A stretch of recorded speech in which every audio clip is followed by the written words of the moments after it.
everybody, and welcome back to Known Realms Tolesh.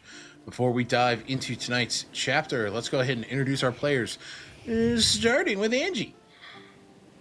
Hello, everybody. My name is Angie, Agonethetic on the internet. They, them pronouns. I play Zio Marino, he, they pronouns.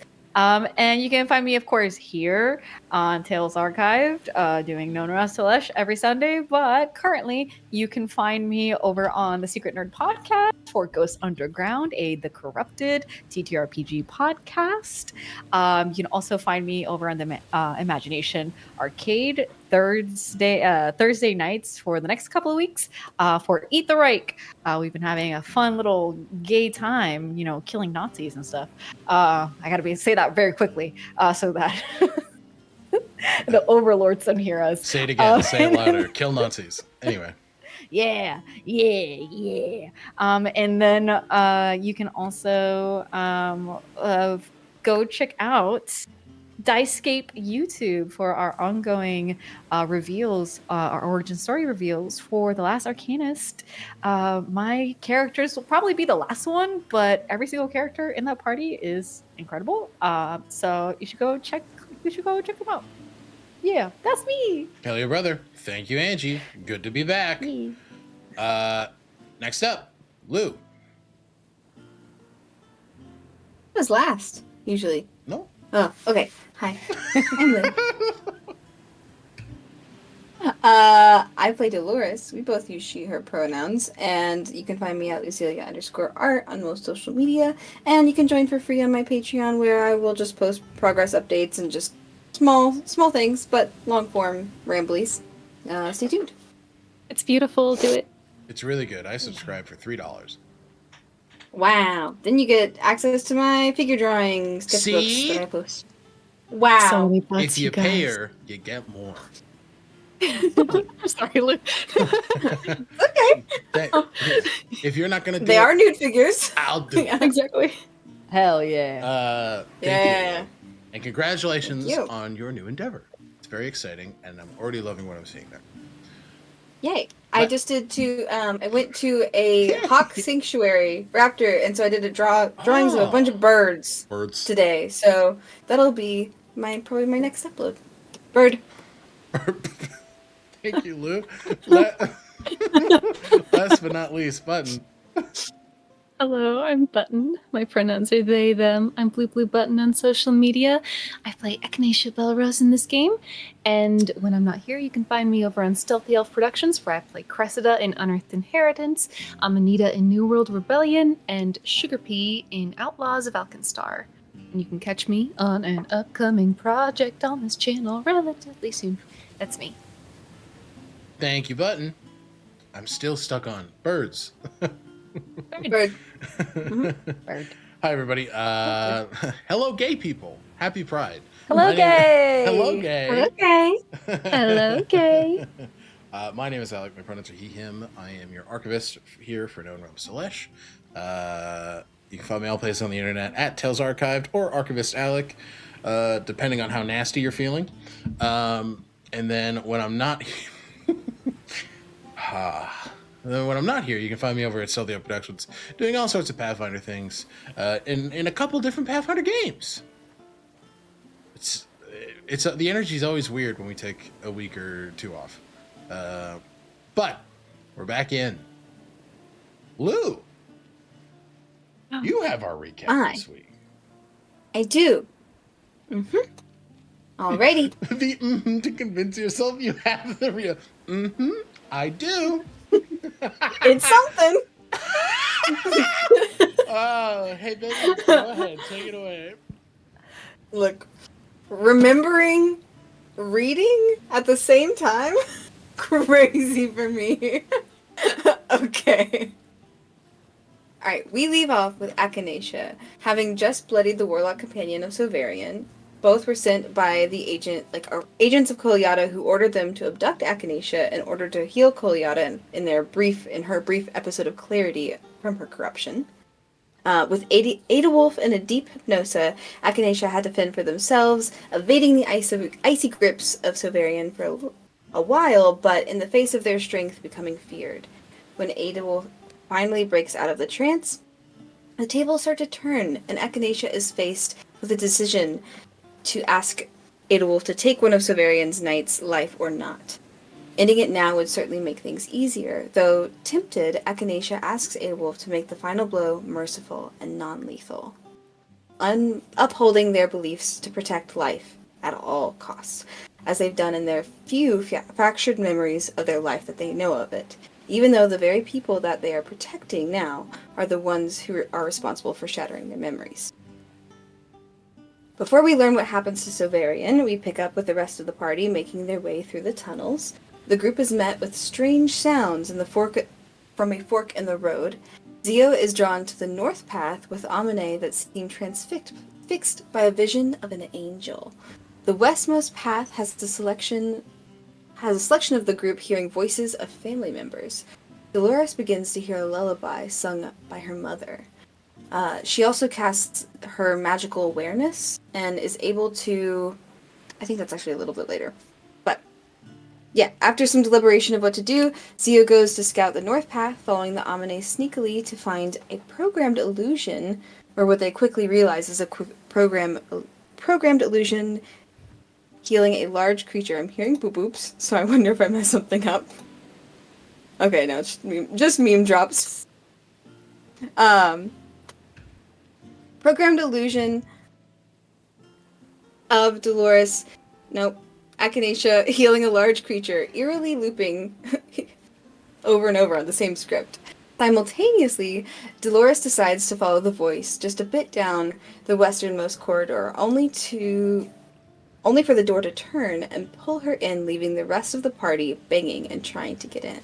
On the other side of the door, Dolores is met with a vision of her mother, revealing there is much she hadn't told Dolores and she wishes that she could have.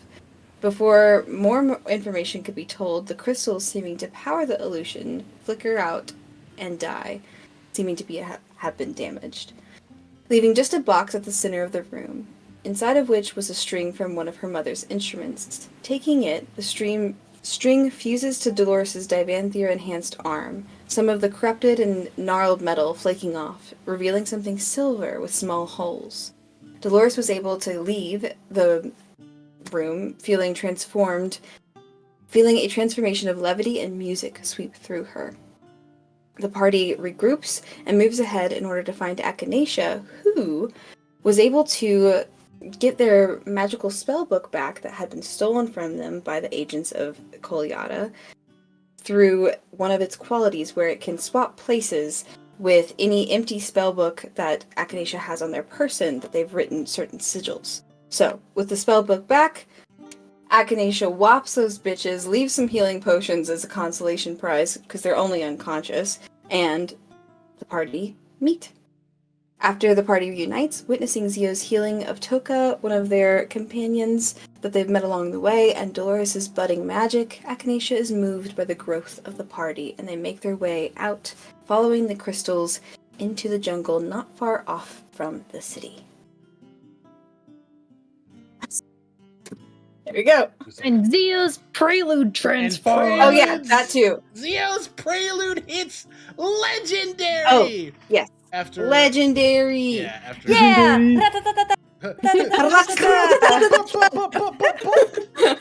Great. Legendary! Me in the sky, shooting Everybody down all of your blast supports epic and healers. musical.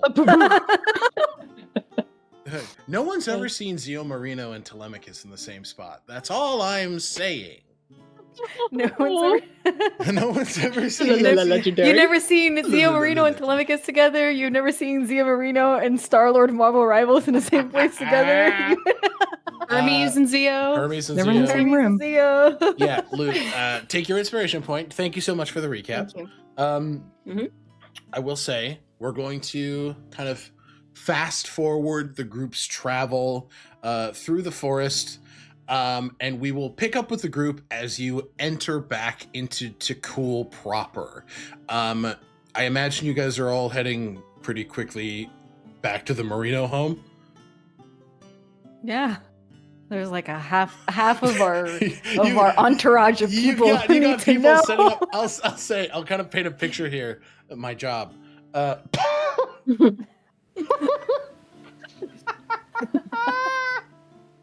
I guess I'll describe to you guys what it looks like. So you make your way forward, seeing one squad of about 8 Solar Guard, Coral Guard, leaving the Marina home, and another 4 coming in, giving Iolus reports. No word yet? You haven't seen anything. Okay.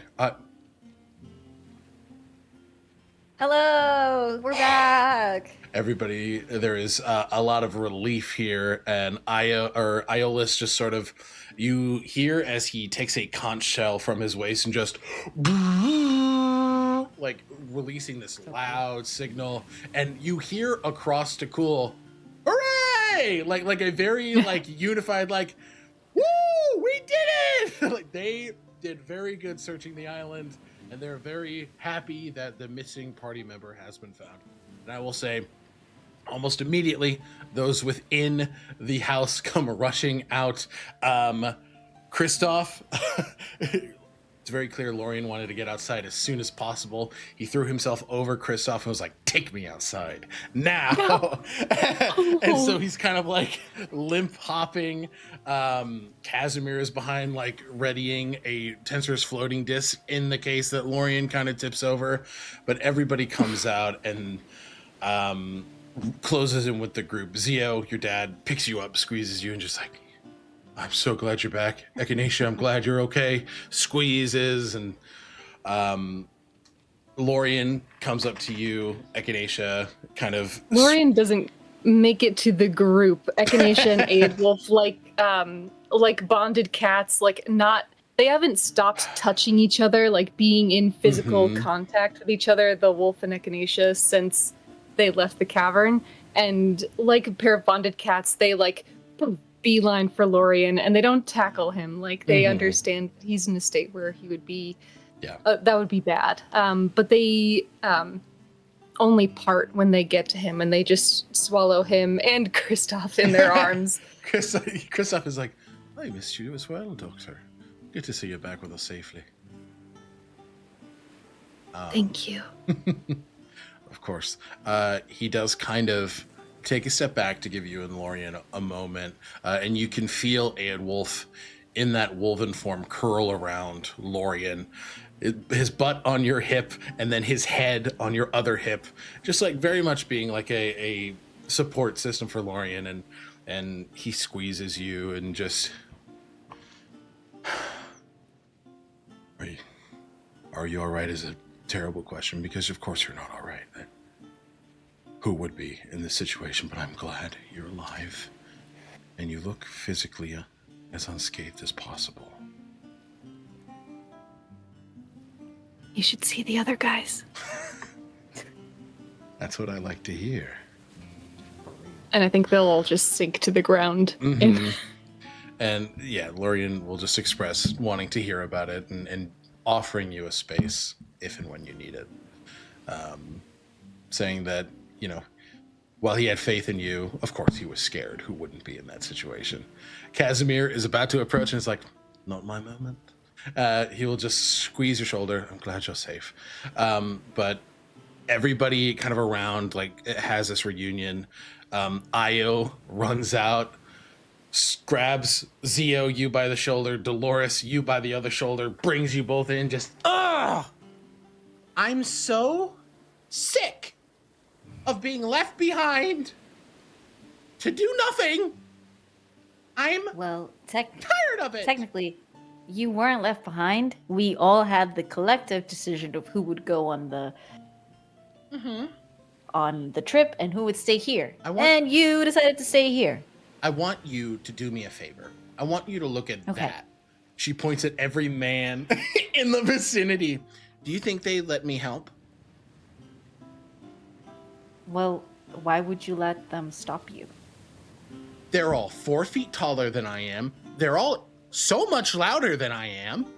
What am I going to do? Hit the guy with a limp, points directly at Lorien, who's very intentionally looking for his spouse? That guy Dolores is is literally also in armor.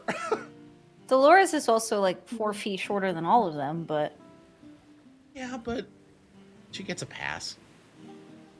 Oh, I see. Because Dolores is big and strong. Yeah. You're big and strong too.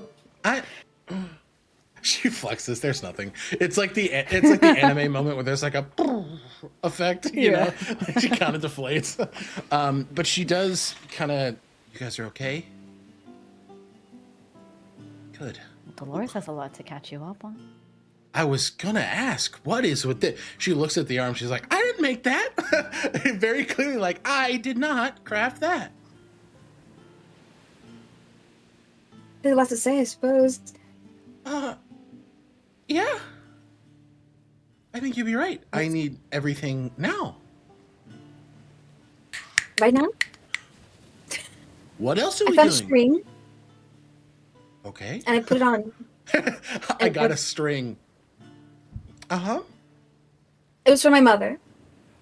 From my mother. Okay. It was in a cave. Why was the string in And a now it's cave? on my arm. I don't know. I'm still figuring that out.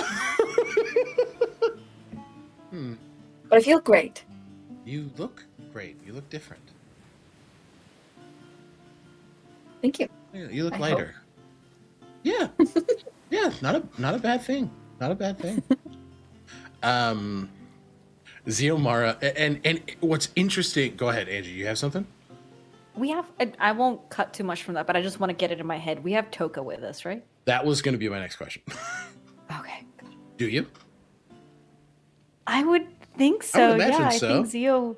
I think Zio would have, because if we're all coming back to gather and regroup, Yeah. and a big part of telling Toka was to kind of introduce Mm-hmm. him to Echinacea and what Echinacea could potentially help in regards to his regeneration Mm-hmm. Yeah. of any sorts. He's there. He's absolutely there.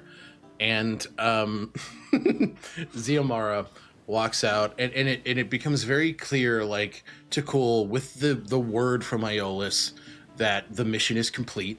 Everything was communicated in the blowing of that horn, right? The mission is complete. All is well. Xiomara comes out. She looks at you all and just sees Toka, and it's just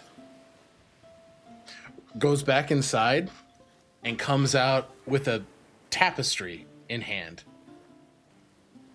Hello, you are naked, and let me help you with that. May I help you with that? Because you are naked. And Toka is like, I do not mean to offend. Yes, please.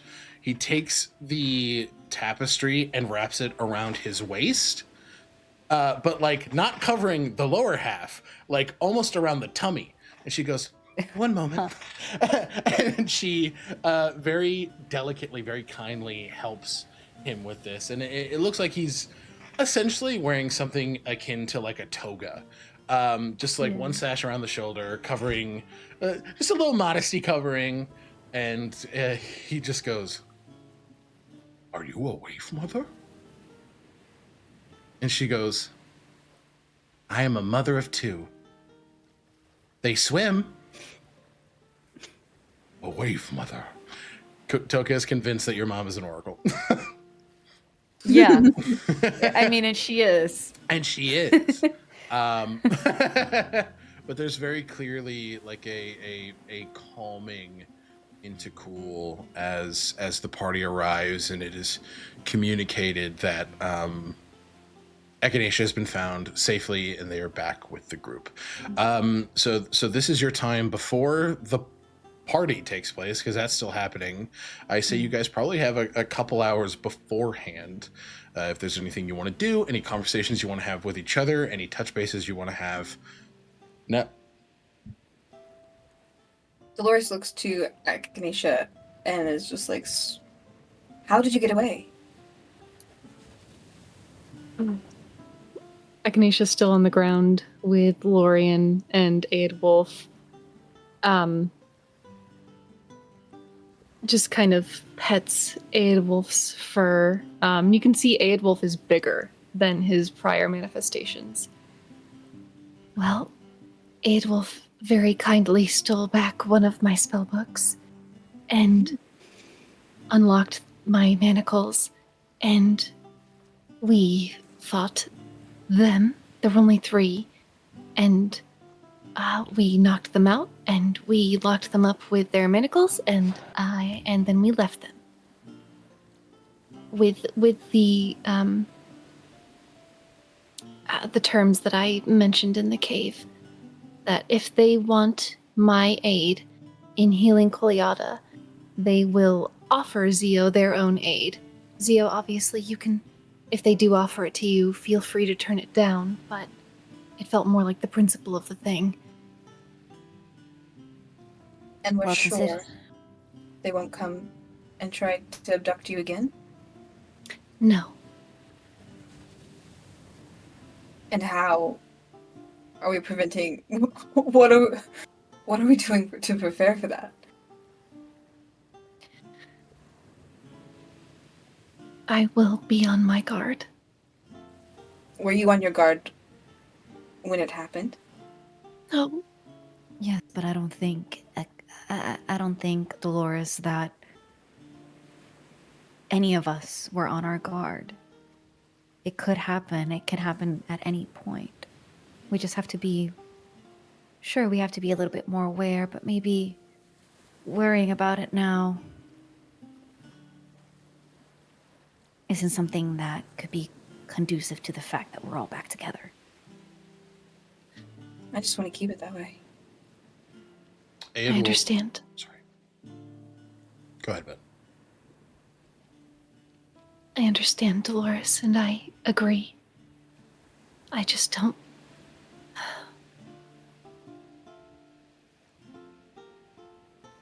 I don't know what to do. And it's not entirely true.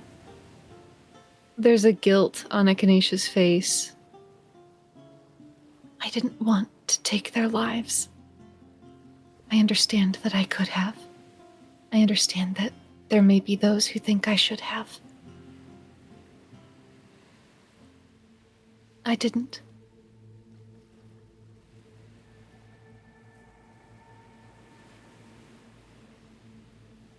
Nothing's certain, and even if you took their lives, it's not to say that they would just send more people. So, I'm sure they weren't the only agents of Kolyada. That's true. What I could tell is the reason why you were found was because of the non-detection amulet that you no longer have on you. Correct? Wherever Kaylin is, Echinacea is looking in the opposite direction.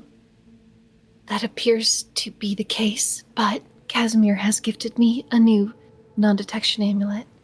Unfortunately, that means that my last known location would be Takul. Even if I were to leave it, I suppose I could take off the non-detection amulet and go somewhere else. If you need me to go away, I can go away. I don't No. want you to go away. You're not going away, Echinacea.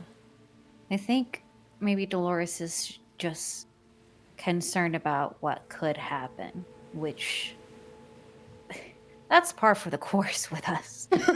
We're always going to be concerned about what could happen. I mean, you could have killed them and they could have sent more of the agents, the same way that we could have killed people from the Arcana and they'll send more people from the Arcana.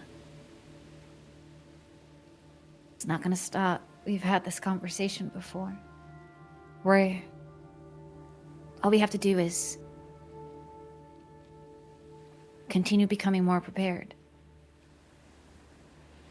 And this was something that we were not prepared for. Especially here. I don't think any of us were expecting the Winter Court to make an appearance in my little village.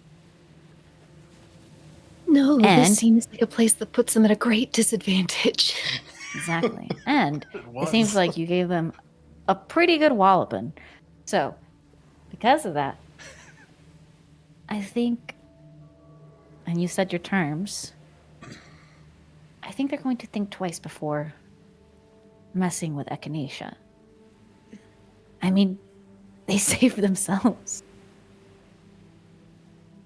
I understand the concern, Dolores, but Echinacea is more than capable. It's not about how capable I think they are. It's just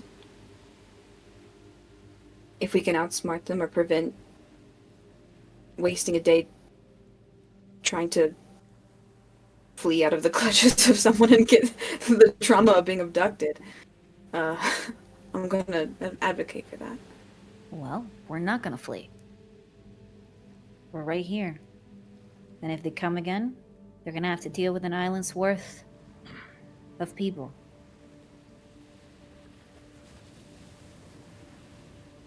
All right. Certainly don't have any solutions, just trying to understand. I won't be able to prepare any glyphs of warding today, but if your parents would like the home warded against aggressors, I can do that. Oh. And for today, I have the ability to provide a guardian for a home. Oh. Well. It's entirely up to Mom and Dad. You want the house guarded? Warded? From what? Any and everything that you don't want to get inside? Right, Echinacea? Yes. Well, if they come inside, it's their ass. Right. So, do we really think that's necessary?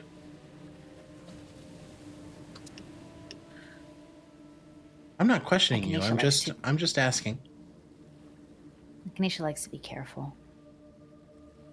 Okay. I think it's also, how do I say it? What's the word? A love language. It's not untrue. That's incredibly accurate. Yeah. Oh, sweetheart. This person who's very much younger than you are, Echinacea, looking at you like you're Zio's age. If that, thank you. Yes, I happily accept. Okay. Thank you, Xiomara. They completely accept that. They're like, functionally, I might as well be. Yeah. They're in it. Yeah. I will say Aedwulf kind of curls around Echinacea, taking on like a smaller version of their humanoid form for some reason. And yeah, Dolores, this is what it looked like. Pops up an image of Oldia, of Severian, his two cronies, and then Echinacea is like, this is what it looked like. You see Aedwulf in a giant wolf form like this, and then you see Echinacea just dog walking three motherfuckers. That's what it looked like. That's what happened. You helped. Illusion. I stood there. But yeah, that's what it looked like. So if they come, they're coming for another ass whooping. Oh, now that we're all back together, should we tell Dolores, Echinacea? Oh yeah, completely forgot about that. Oh shit. Right.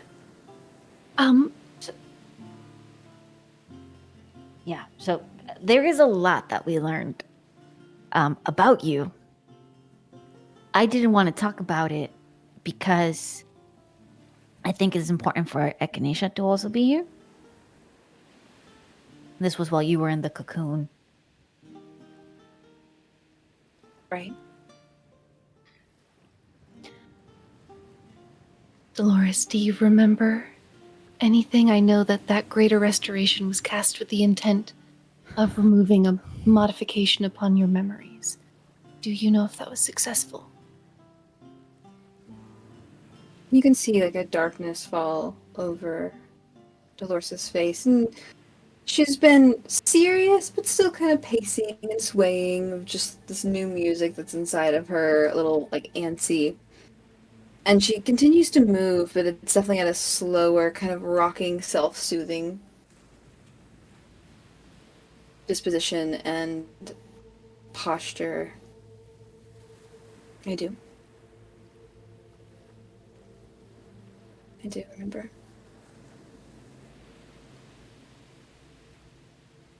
I don't really want to talk about it now, if that's okay. Here, at least.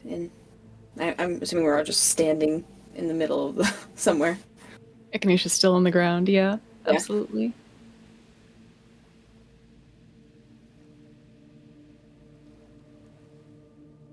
Well, we can talk about it tomorrow or the next day or the next day after that. I just thought that,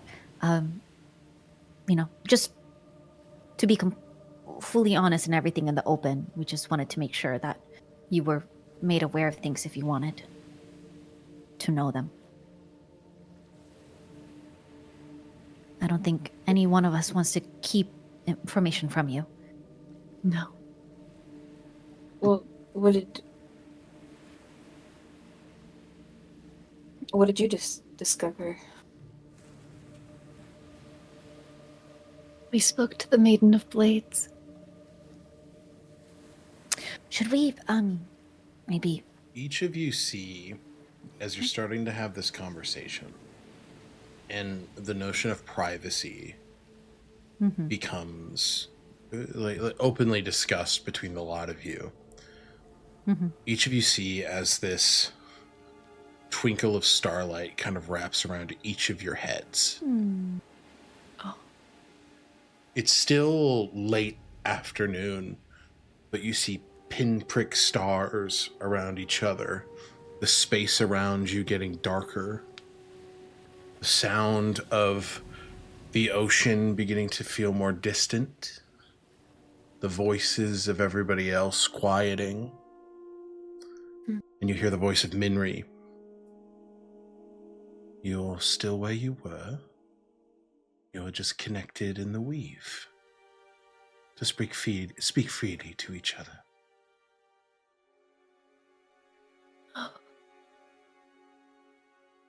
Thank you, Minri. Thank you, Minri. You are very welcome. Oh my goodness. You see a weight lift off of Dolores' shoulders, but it's almost like that it's more of a drop of tension. If she has a pack that she carries when she travels, she sets it down. And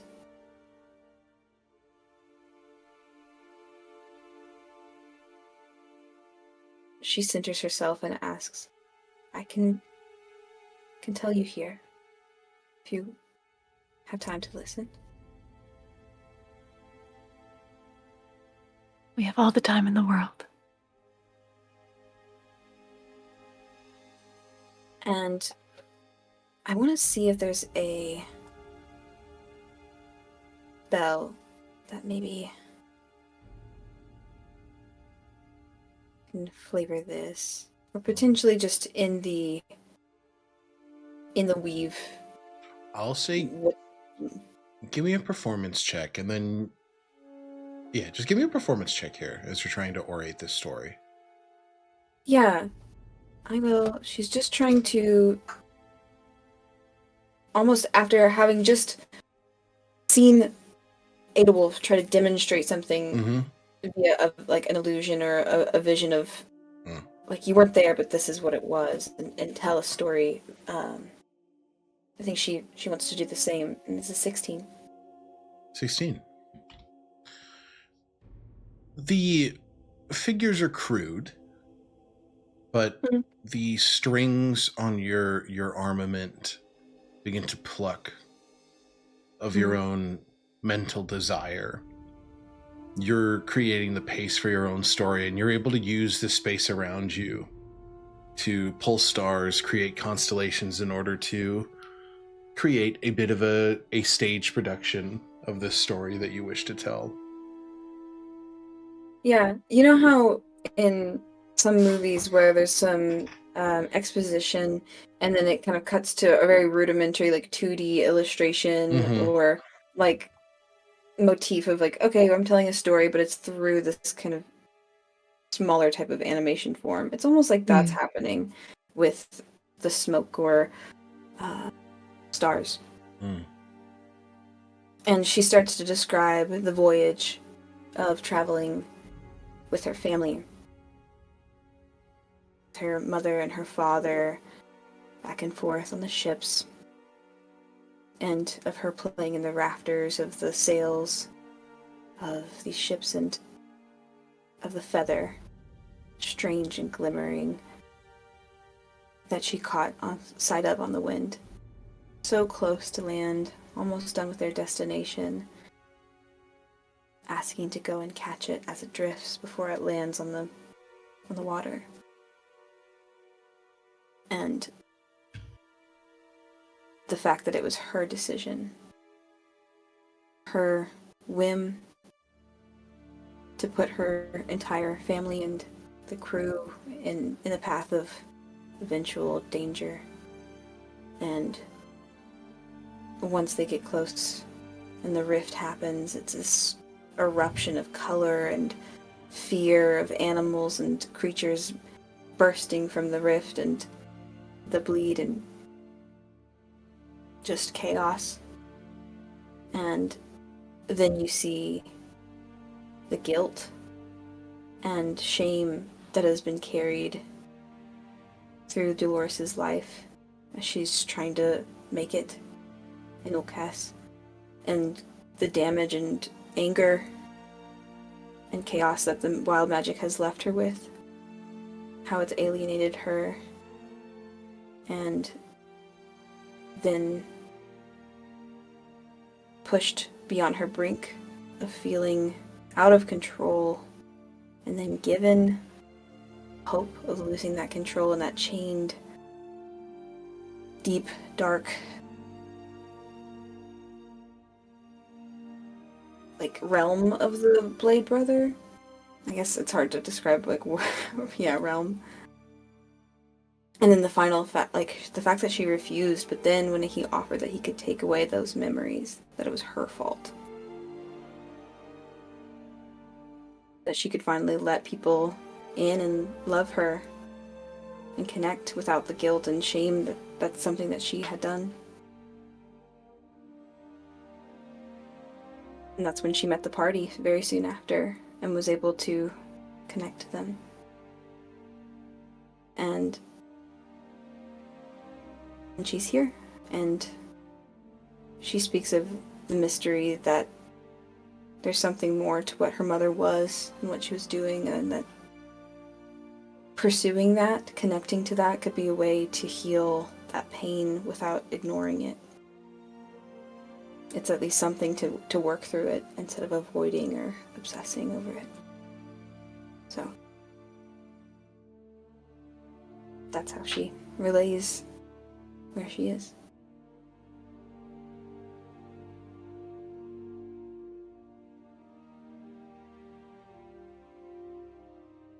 And I think there was a lot of eruption of color and red as she's describing all of these things.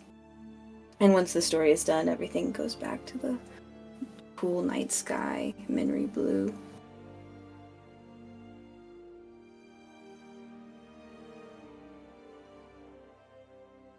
What did you learn?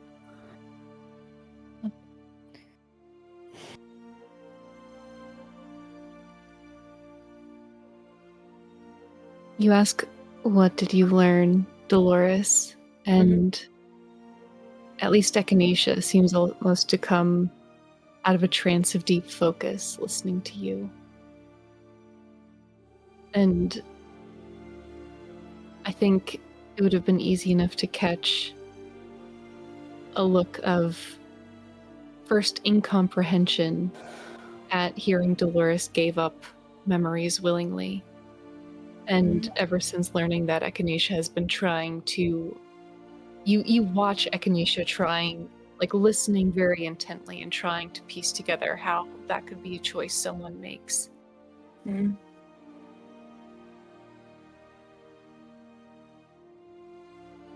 They look to Zio to try to read their face. Zio glances at Echinacea as they notice their expression, and Zio looks fairly serene, even as they're hearing this reveal from Dolores, and that's also because of what we knew.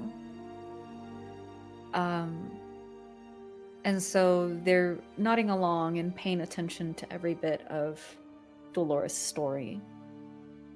And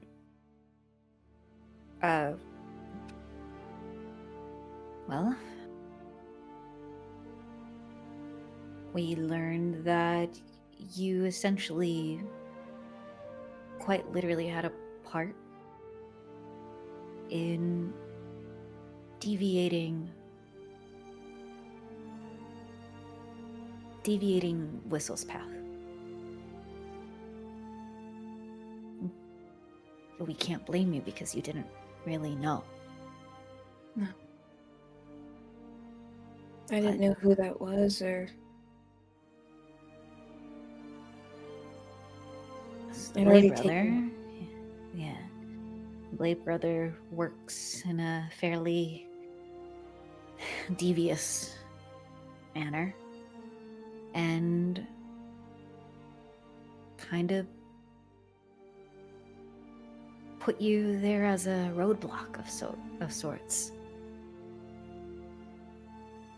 He used you, Dolores, the same way he used Guide.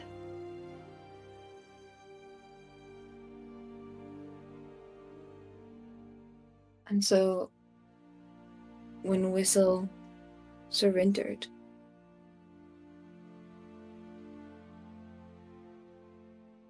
I felt something. What happened then? We have reason to believe you were rewarded by the Blade Brother. The chaos cast upon you, I imagine, in that moment was concluded. What happens if Whistle and Nikolai continue? I wonder. When... Well, that's... As I understand it, the Blade Brother would have to make a new agreement with you as your contract, magically speaking, is concluded. Okay. Or someone else. Or someone else.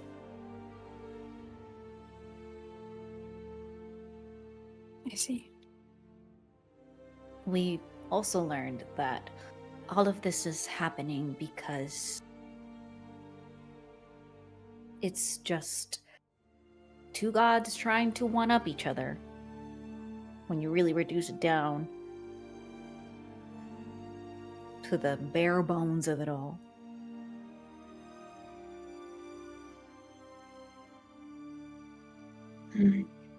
The Maiden of Blaze is, of course, a little less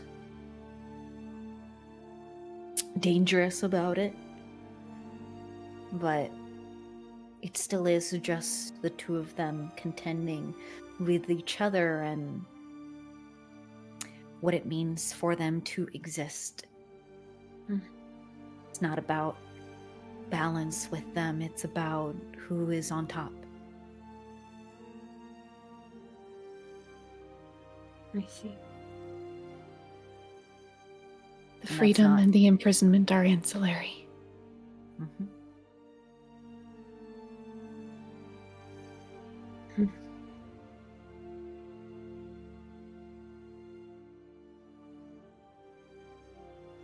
I'm trying to remember, there was something that we had discussed with the Maiden of Blades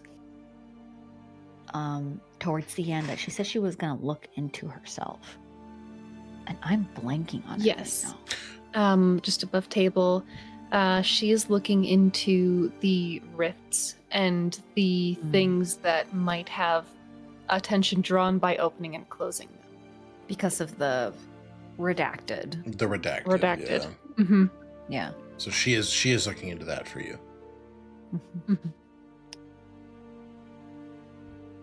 She is more a friend to the world of mortals than the Blade Brother. She does not seek the destruction of those entities who live upon this world and make their lives within it. But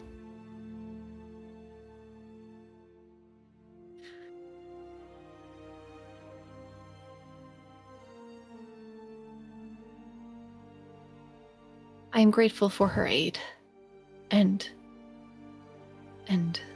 cognizant of the limits to which she will be willing to give it. I see. Is there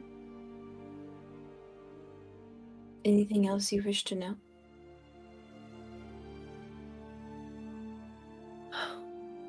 Felt like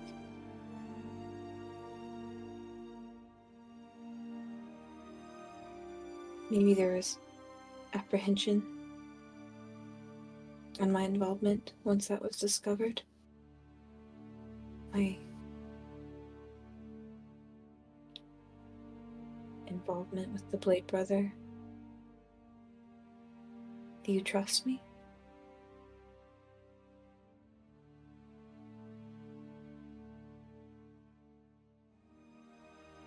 Well, for me, I've been kind of sussing you for a while.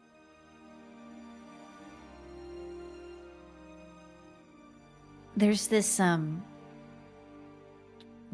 natural draw that you have to certain Amine.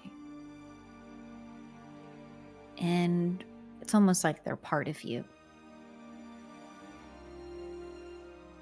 Before today, they seem to be in a constant state of lethargy. But now it's different.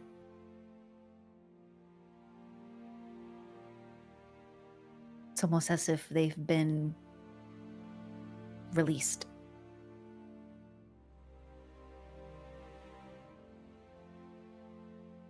Not that I had any doubts, about trusting you in the future. I just something to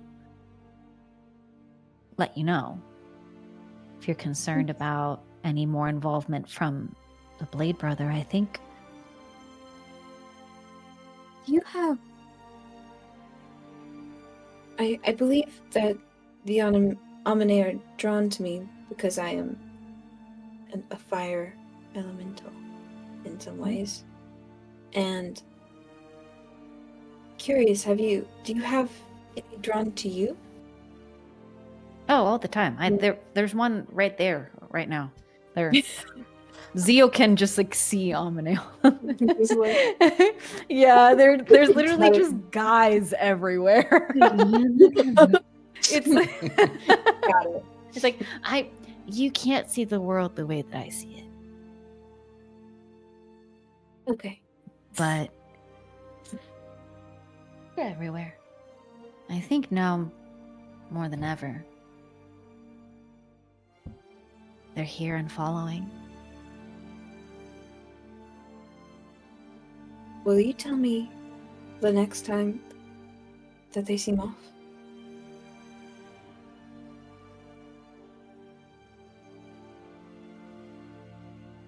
Shouldn't be a problem. Okay. At your discretion.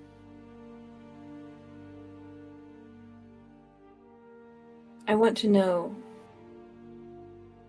what my mother was doing and the information that she was trying to tell me in the cave, but the recording she left on these crystals, it was damaged over time. Without the suppression of these memories, of the guilt, it's still there. And I've worked through it in the past by suppressing it with rage or thinking that I didn't deserve love or a life that was simple or good or easy. And with the pact that I made, it made the wild magic more manageable. And that is gone now. But I think following the path of my mother and of music and finding some kind of reason and pattern in chaos, there's something there, but I have to pursue it, or I'm afraid that I will still not find the closure that I need. I won't deserve it. And I also think that getting stronger in this way will help you. And she looks to everyone, you all y'all.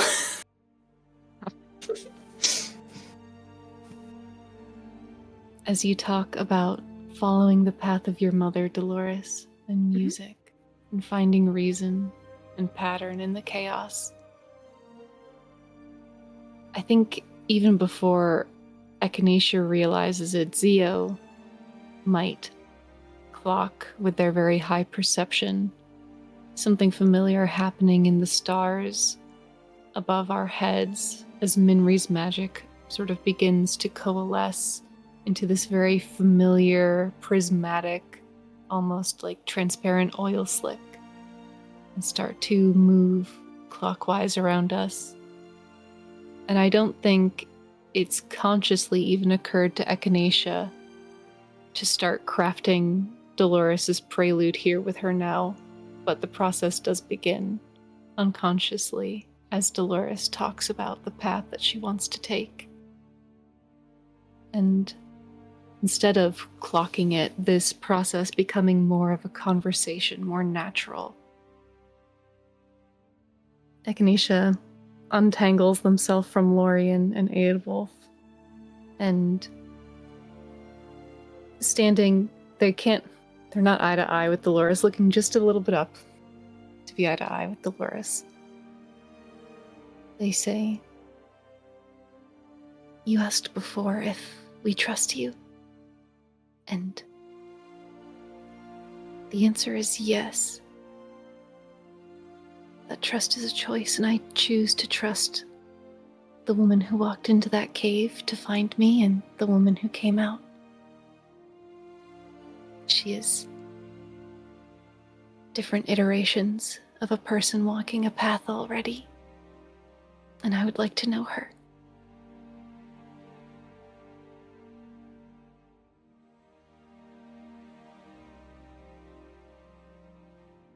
I would like to know you all, and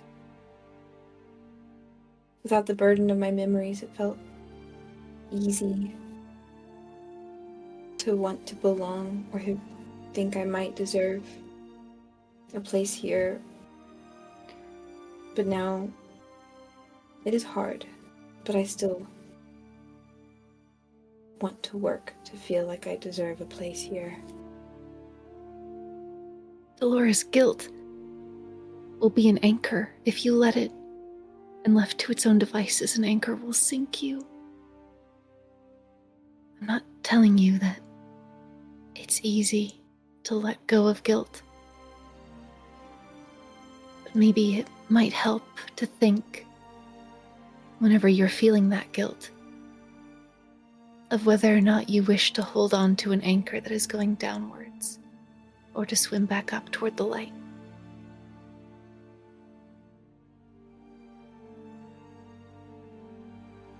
I never asked you why you were afraid of the ocean, too. Echinacea looks at Zio, whose space, their liminal space in death, is an endless expanse of ocean. And I think that was the genesis of Echinacea's fear of oceans.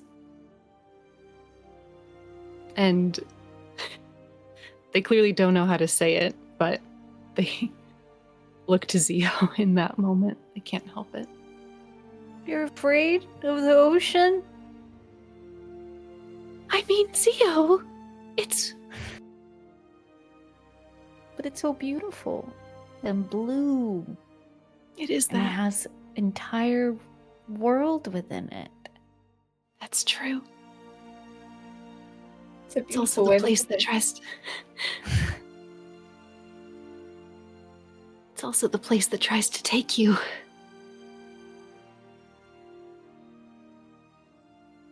Oh. Oh.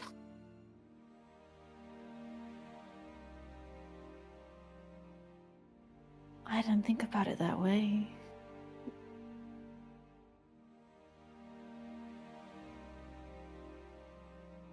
It's not your fault or the ocean's fault. I'm just afraid of it. And that's okay. That's okay. That's allowed. It's okay. And I think it's beautiful that you find it beautiful. Clearly you it still calls go- to you. Would you still go to the shore? Yeah, we met Isterus there. That was so scary. You wouldn't dip your toes in the water? Play by the shore? It's one of my favorite things. You don't even If have it's to one go of- deep in. If it's one of your favorite things, then I will do it. You don't have to. You can stay No, by I'm the gonna. sand. No, I'm gonna. No, I'm gonna. Echinacea turning fear to anger.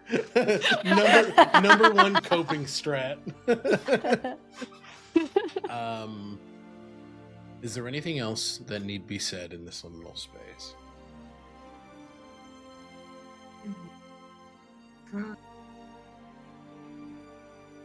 I think Dolores just wanted to make sure that those, that Echinacea was safe and that they knew what was in her heart and the path that she wanted to start to walk. Because there was a lot of confusion and fear. And before we party, that just felt like she wanted to take a moment and center. Absolutely. So. Each of you, after a point, see Minri above you in this liminal space, almost moving your hands like a seamstress, a weaver.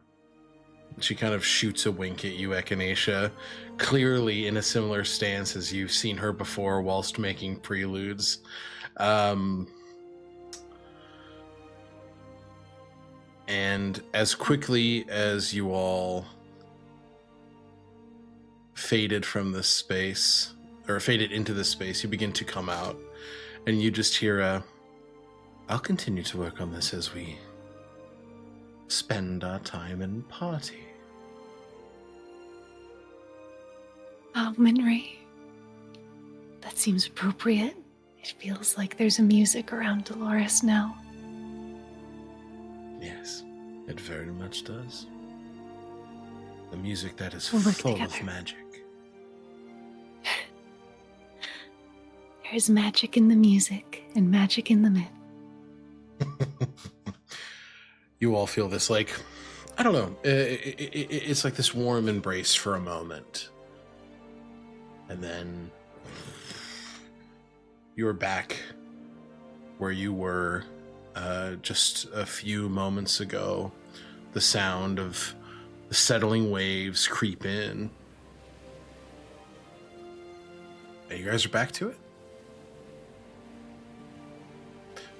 You Hear have... immediately when we come back.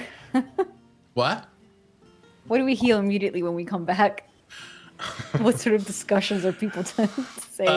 You immediately see Kaylin stomping inside, just stomping because armor is heavy and it's sand, right? Not because of any sort of attitude problem.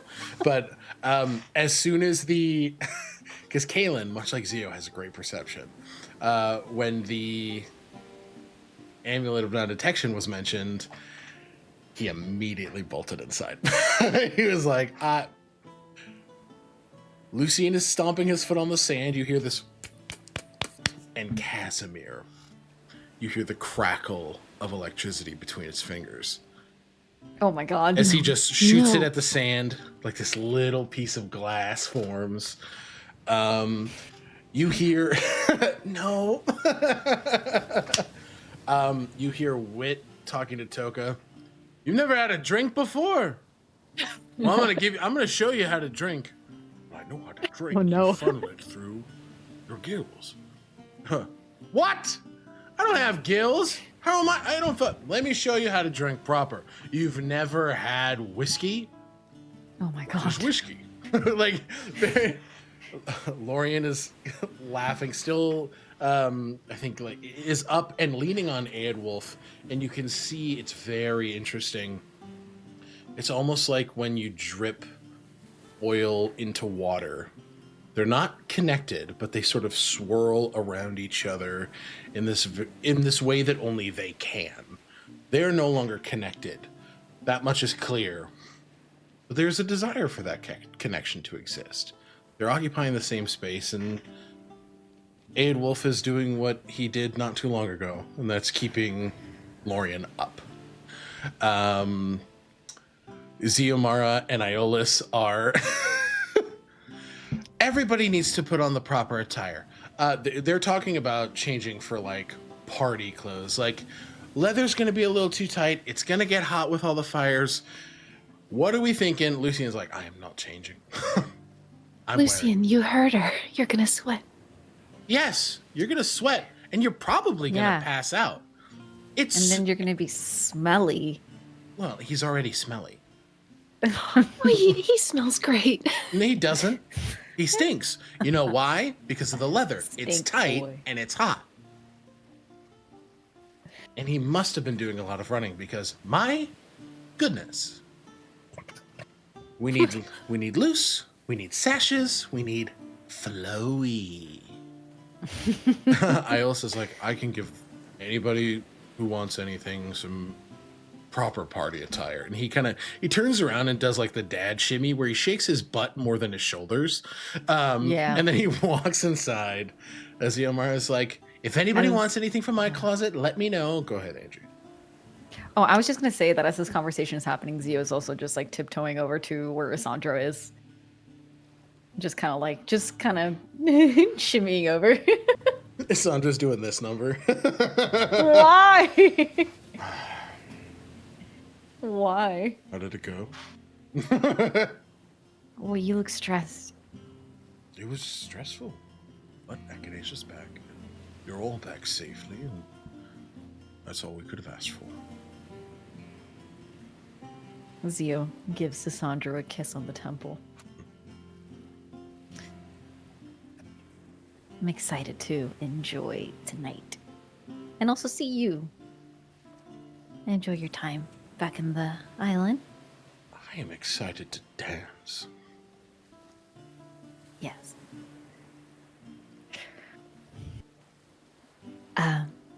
I might, after tonight and after dancing and drinking and eating, and I might ask Wit to come with me. Kind of show him something. So I might not be back tonight. And I wanted to let you know. Thank you for letting me know. I hope it's delightful. Well, we'll see. I don't know about delightful. Yeah, probably not that. It'll probably be a mess. Well, you both seem to enjoy a good mess. Zio grabs Isandro's face and kisses him very, very deeply, very passionately. And Before pressing, their horns like right against each other, the base of their horns. Yeah. Kisses you back, and as soon as you start to pull away, you feel a tail wrap around your waist and just pull you back in again. Not too quick to let you go. But he looks, I'm gonna go get changed. I think your mother was right about leather being too sticky. Ooh. I feel you hear like the he's like, oh yes, I need to change. Well, don't let me stop you from getting to something a little bit more comfortable. He's like,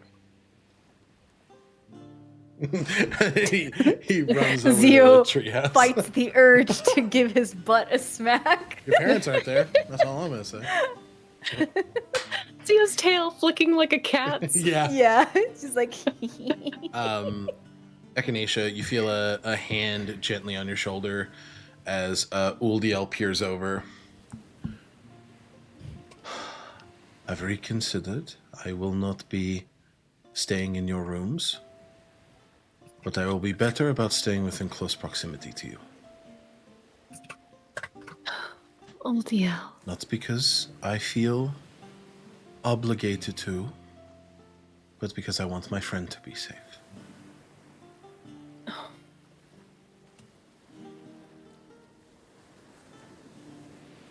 Echinacea doesn't know that Severian spoke to or about Uldiel through the sigils, but they know enough to know that she's aware of her brethren somewhere on the Isle. Mm-hmm. What would you like to do? Do you feel ready to see them? No. Particularly not Severian. He is a... Excuse my language, he is a prick. He's very... entitled.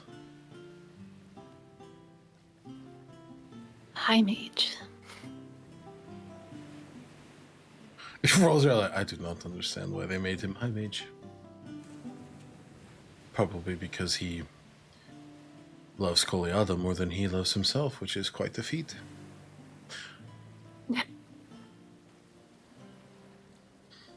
I know you love her too. Me too. In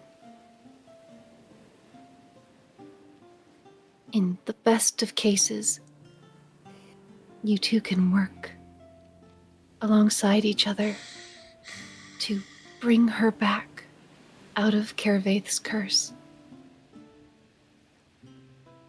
But I am prepared for the alternative. The alternative being that we cannot work with Silverian. I hope that he has enough sense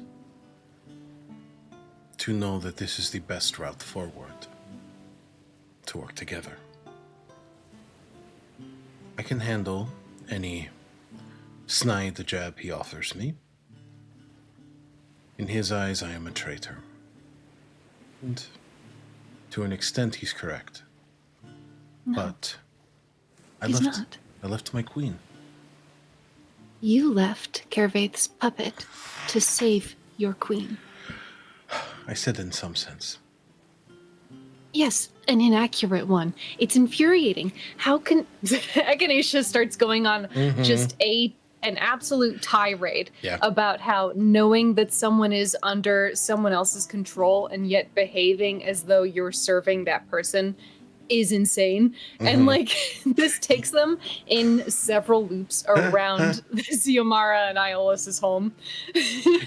you get no argument from Uldiel. She's nodding and agreeing and like laughing at like not laughing at you, but laughing at the observations, right? Being like, you're correct. You are absolutely correct. But like I said, I'm surprised they made him High Mage. I mean, he's very capable, but I did make him waste several difficult to cast spells, which felt good. Good.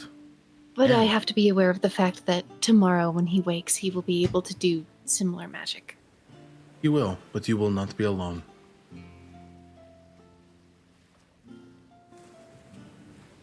Thank you. You're welcome. If it is reassurance you need, if he comes here genuinely wishing to work together, I will work with him.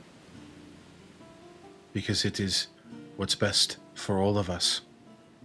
And it will lead to the best case scenario for a queen that I love.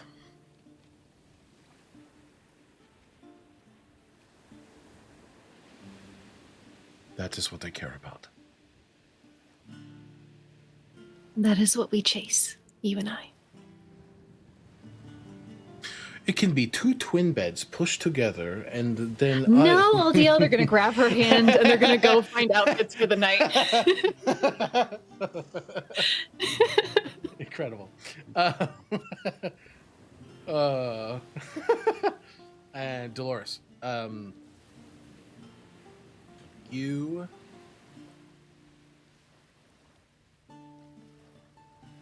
hear footfall up to you as you just kind of feel a bump on your shoulder. Io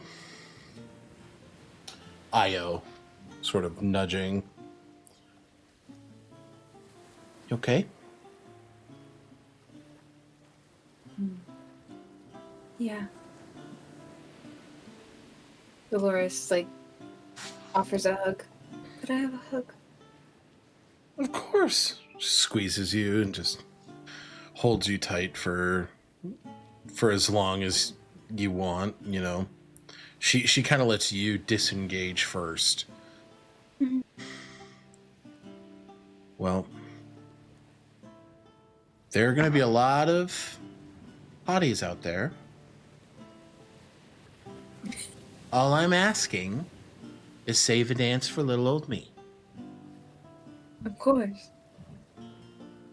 Could I have a walk first? Are you going to pick out an outfit? Oh, right. Or What did are you going to wear? Ah, this. She's wearing like the same thing she always wears. She's like, I don't know. Absolutely not. I'm not. No. No. No. Dolores, please. I thought of anyone I could be safe with you. At least the same thing, but maybe a little bit more shimmery to catch the light of the fire. Shimmery. Oh, what am I gonna put What do you tinsel want? on it? Okay, fine. Let's go. Are you going to dance? Sure. We have to wear something to dance in. That isn't dancing attire. How it manifests is not. It's up to you, not up to me. But Fine. functionally, it's certainly just not a dancing Fine. outfit. And- How frilly or sparkly is entirely up to you, but I am excited to see. Okay. Alright. And if you ever want to talk to me about anything, you can. I think as they dress and like try different things on and have like a little montage, she will tell like the things that she conveyed to the party, like the context. Yeah. Just like, hey, I want you to know about me, but also like excitedly talk about the musical elements and the properties of the arm. Oh. Like wanting to collaborate with Io, Yeah. but wanting to also just reveal that, because I think it's something that she just wanted to tell her for so long. Yeah. But had so much immense guilt, and being accepted by the party now makes her feel safe that like Io wouldn't judge her. And she doesn't. She doesn't at all. If anything from Io, you get nothing but support. This is a young woman, you know, the same age as Io, 24 years old, but there's a swath of wisdom in her. You know, just, well, you were a kid. You were doing what any kid would have done. You didn't know what was going to happen. It's not your fault. In fact, from what I understand, we know whose fault it is. Fuck them. It's their fault. And now with this, she's like holding your hand very delicately, and she just like plucks your arm strings and just, now we can give it to them because we know who they are. And you have really cool magical powers. You said Dolores? that. So go ahead. Blushes a little bit whenever she plays her arm. Like, do you know how to play? Zio and Dolores about to be family. What'd you say, Luke? Sorry. Do you know how to play instruments? Nope. He's like, I do not. She looks at her arm and thinks, maybe I should find someone who does. That's crazy. Happy Pride Month, everybody. Happy Pride Month. Yay. That's wild. That is buck wild. Okay. Yeah. What is pick out what to wear. Yeah, we're gonna go to break here. And then not because of that, because we are almost an hour and a half in. And to give everybody time to decide what their outfit's gonna look like for the party. Ooh. Ooh. All right. Wonderfully done, everybody. We will see you guys in about 10 minutes. Goodbye.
everybody. Well, welcome back.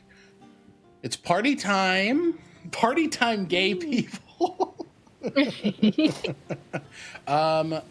Who wants to describe their fit first?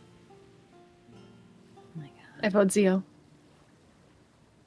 No, I don't Angie know. literally was like, I didn't look up any ideas. Bud's like, Angie, go. I'm like, I don't know. I honestly think Zio is just going to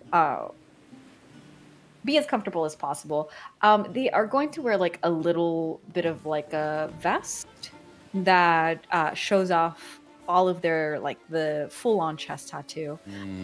And so there's no undershirt. It's just like the little vest, and then loose, billowy pants that do cut a little bit on the side. So like if they move a certain way, their legs are seen.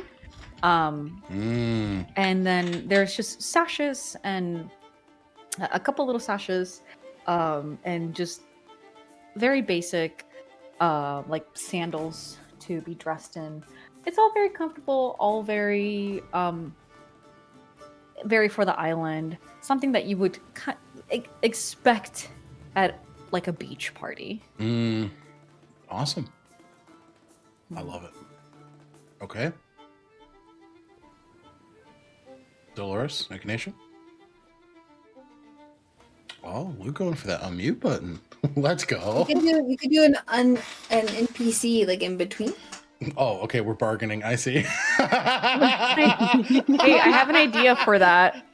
What? I have an idea for that because I was gonna ask if while everyone's getting dressed and everything, if Zio could go find Lucian. Oh, so we're seeing Lucian next. Yeah, Lucian's outfit. Okay. As Zio It's like in what is it, Legally Blonde, where like we follow one girl and we like drop another Yes. thing in the intro, like. Damn, it really do be Pride Month. Legally Blonde mention. Hell yeah. Okay, yeah. So you head to where you know Lucian's room in the treehouse to be. He is currently getting ready, and I imagine you knock. Oh yeah. Okay, well, listen, there was a time where Zio was like, no, fuck no. So it's important for a She, like- motherfucker to ask. Yeah.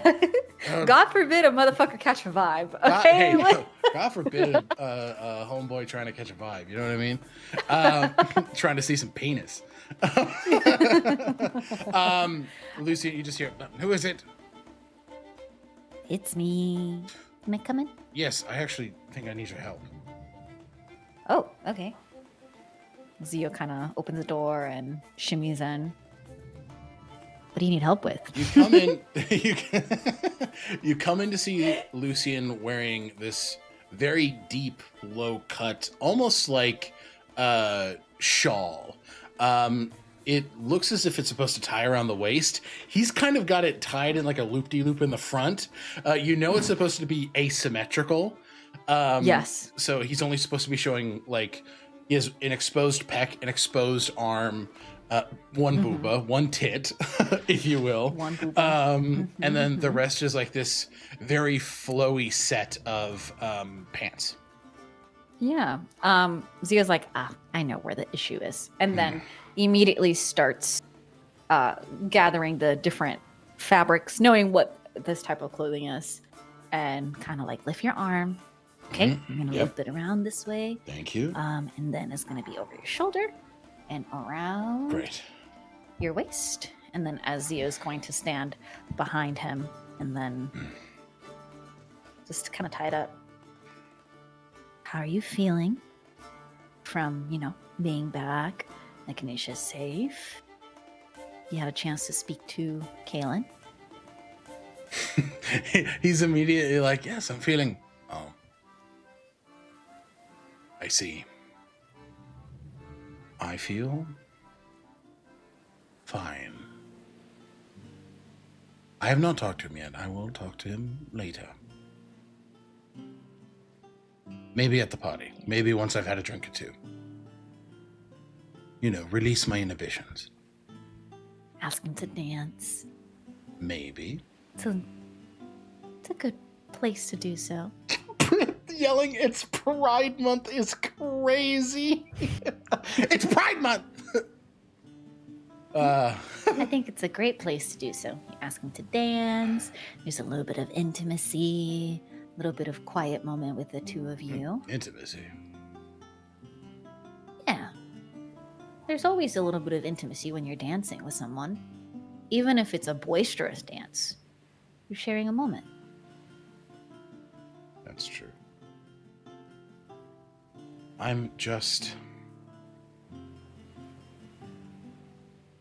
angry.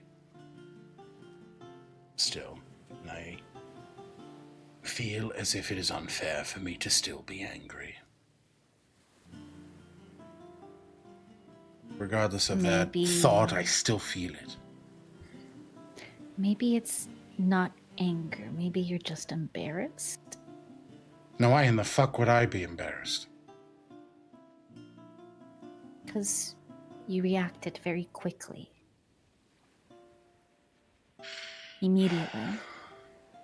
You made an assumption about something, and it was wrong.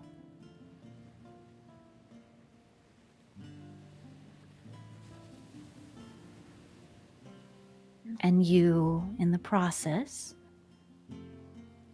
maybe not just hurt yourself, but you also hurt Kaylin. And maybe you don't want to admit that. So you'd rather be angry than admit that you're embarrassed.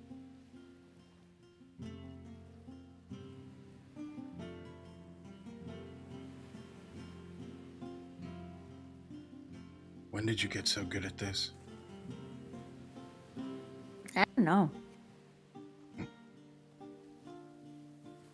I also, on top of what you mentioned, because if you're right, I feel guilty.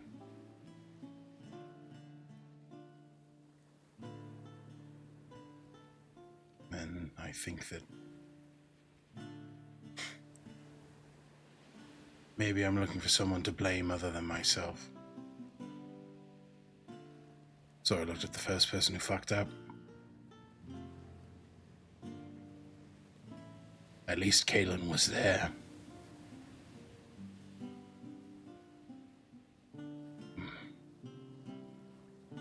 Well, and Zio completes the knot before taking a step back and looking at their work. You look very handsome. Thank you. So, could I have the letter now? You want the letter now? Mm-hmm. Zio, I took it 8 hours ago. No, Listen. I know you took it 8 hours ago, but you said you didn't have it with you when we were in the cave, so I thought maybe you'd have it. I do. It's in here. Okay. Takes it. Hands it over. Thank you. Zio doesn't immediately look at it, but just kind of. I'll let you get finished with whatever else you need to do.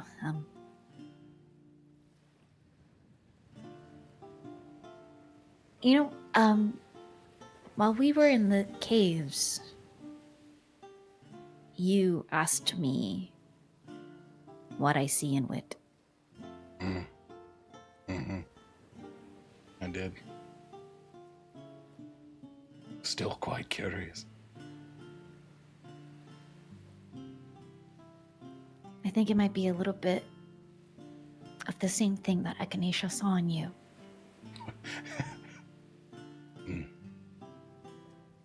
How someone who's had a lot of suffering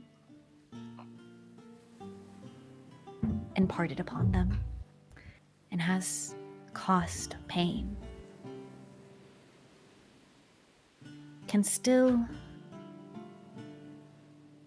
and will still deserve to have the chance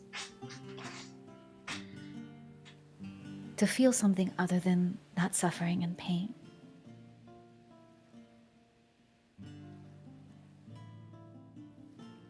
Relentless in their search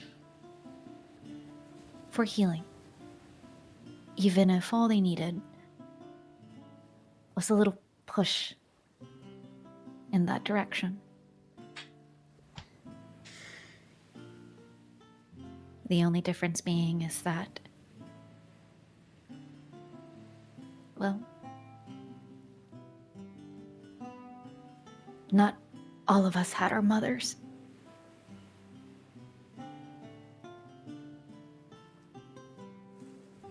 Or people that even cared a little.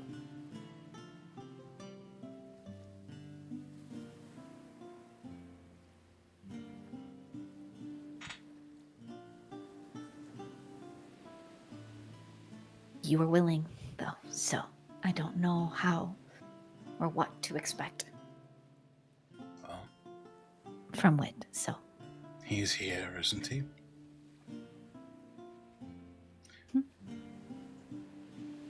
Let me let you on a little secret. Even when I complained about it, growled at the good doctor's appearance, I was grateful they kept trying.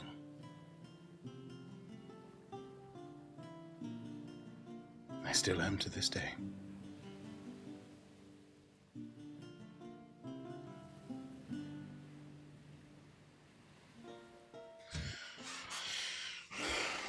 I'll see you downstairs, Lucian. Thank you, Zio. And as Zio steps out of the room, they are gonna take a look down at the letter. Is the letter open? No, It's not open. it's unopened. It's unopened. So Zio's just like, Oh, thank fuck. Yeah.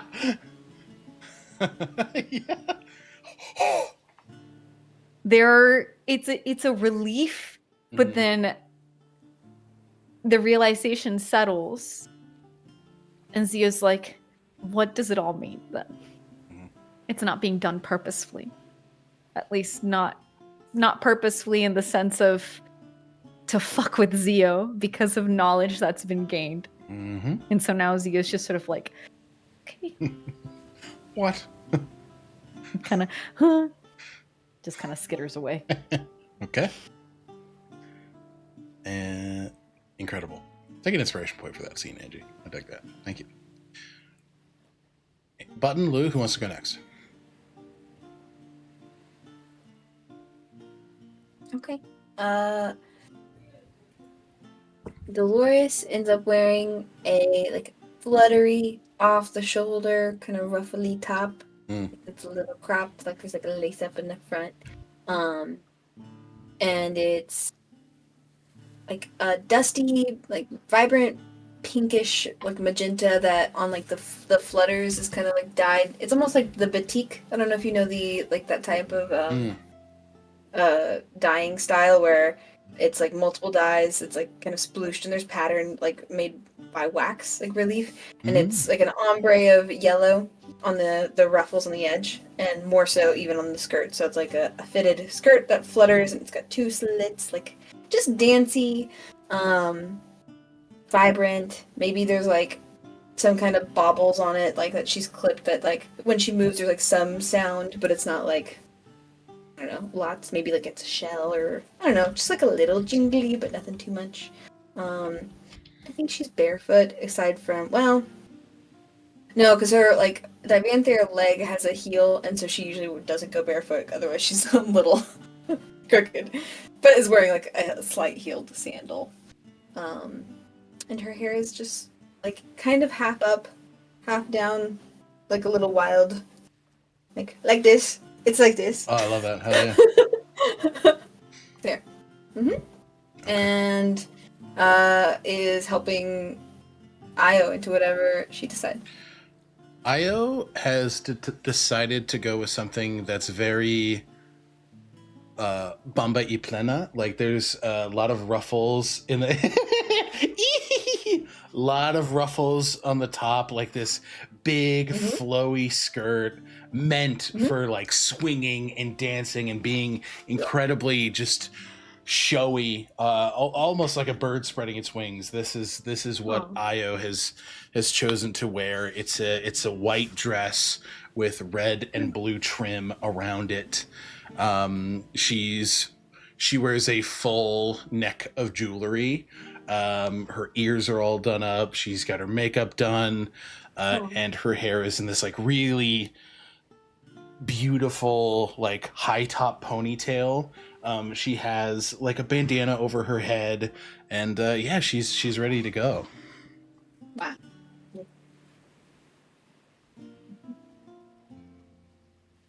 Thank you. This looks great. You look great. My God. Thank you. She offers her arm. Yeah, you do it at the same time. Like, oh, yep, okay, that makes more sense. Okay. She loops her arm under yours, like, let's go. Let's see who else is ready. All right. And you and Io walk out. Echinacea, you're up. Echinacea is very much putting on not even a brave face, but putting on an excited face, putting on like I think it becomes, it doesn't, maybe it's not terribly obvious, but like they've put on this very like similar to Aya, like very flowy, wide skirt, and like the hips on it are insane because they're wearing like a pannier like bustle, and in that are all of their spell books and everything they might need for a fight. They stay strapped. They're strapped and they're trying not to look strapped. Incredible. So they've got like a bandeau on, right? Like they're very like nothing to see here on top, and then underneath the skirts, like in this series of pockets, Echinacea is ready for a fight because they got kidnapped this morning, and yes, there is a party tonight, and they want to be able to bring all of their attention to celebrating Zio, and to do that, they have to feel, like Dolores said earlier today, as prepared as possible. Yeah. So they're like smiling and chatting, and like I think they're with Uldiel still, and like I think the two are like setting each other off on errands, like okay, oh, this needs to go to Kaylin, and then oh, you should actually you should give this to Kristoff, and I'll take that to Kaylin. Interesting. He is, isn't he? You are something else. I will yes, take indeed. this And while they're having this, like, Reeves. yeah, and so like while they're playing matchmaker and being like kind of like flouncy, they're also like checking all their potions and like getting them as compact as possible, and it's just. Yeah, Echinacea preparing for a party means preparing for war. Perfect. Just given the way things have gone in the past. That makes sense. I will say, Uldiel is in a very tight number. Very tight black dress with these spatters of what look like snowflakes with this bright blue like sash scarf around her shoulders that's kind of like delicately flung over. She's wearing flat shoes, but she still stands with the posture of someone in heels, just given her duty as a knight, as your protector. She's hot. Ooh. Yeah, go see Kristoff now. You think that's too much? I think you're perfect. Thank you. Do you want... Oh, wait. Oh. What? Ooh. Ever plotting. Echinacea is going to put a flower in Uldiel's hair that looks like it's kind of slipped and needs adjusting. Okay, now you're perfect. Go. Also, hello, Raiders. Hello. Phenomenal. If he doesn't adjust the flower, I'm going to yell at him. Just so you know. I see this as a test. It's a trap. Understood. And she walks out, and I think this is one of the first times you see how curvaceous Uldiel is. She's always in armor. She is always in something. But she's not built too dissimilarly from Sophia. She's definitely smaller than Sophia, but she is muscular. She is buxom. She is wide-hipped. She is a beautiful woman. But all of that is secondary to her duties as a Knight of the Winter Court. So she saunters out of the room. And to... Godspeed, Kristoff. Adolf is like, "Auga!" Hush, she can hear you. Sorry. Adolf does. But you're right. Right? In your head, he's like, "Auga!" Fair and seconded. Do you want Yes. me circling perimeter? I want you to have fun. I'll have fun knowing you're safe. No, you'll feel safe knowing I feel safe. And that's fun. You're getting definitionally broad on purpose, I fear. You wouldn't know anything about that. You're in my head. I know what you're doing. Mm-hmm. Don't you want to play music with Dolores and Lorien and Wit? Yeah? Then you should do that. I'll do 2 perimeter runs, and then I'll do it.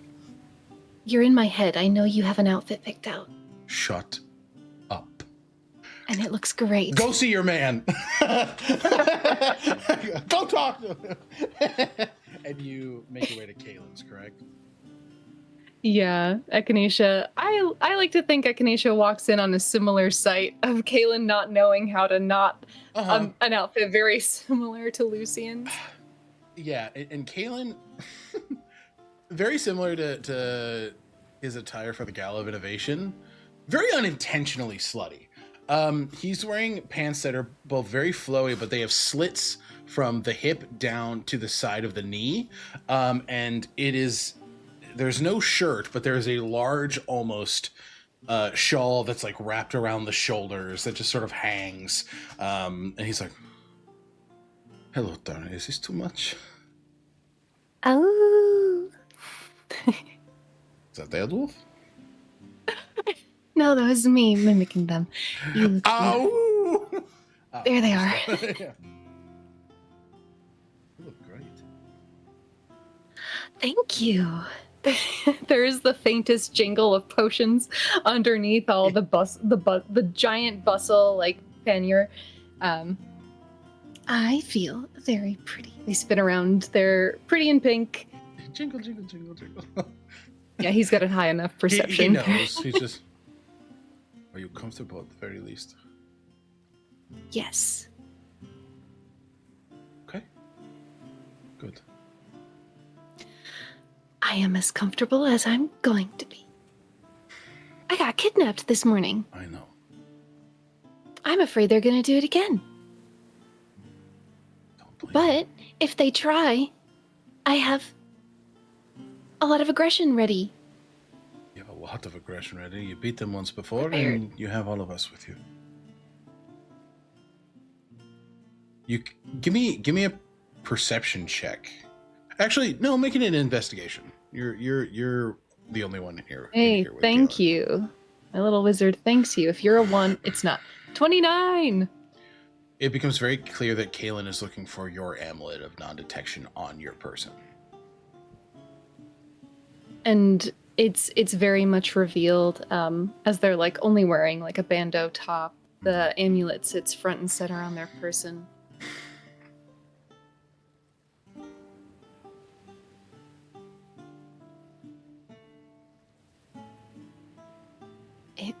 It was only for a few hours. They just got lucky. It's my fault. You didn't ask me for it. I gave you mine, and I'm glad I did. I'm glad, Kalen. I will always choose to protect you, and I will always be happy to take on whatever consequences may come from that protection. We are each other's shields.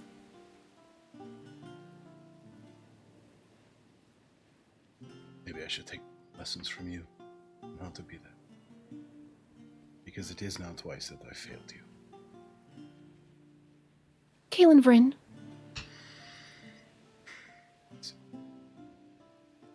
You have brought me back from the brink of death.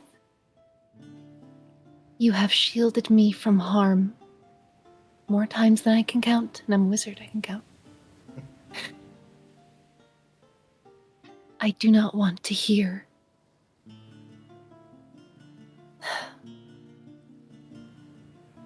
I do want to hear it. I want to hear what you're feeling, but I hate the thought that you would put aside all the times you've succeeded for one or two times where circumstances have kept us both from succeeding.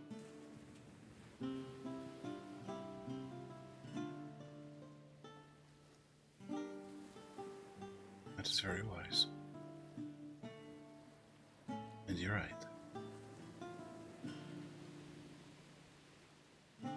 Thank you. Just...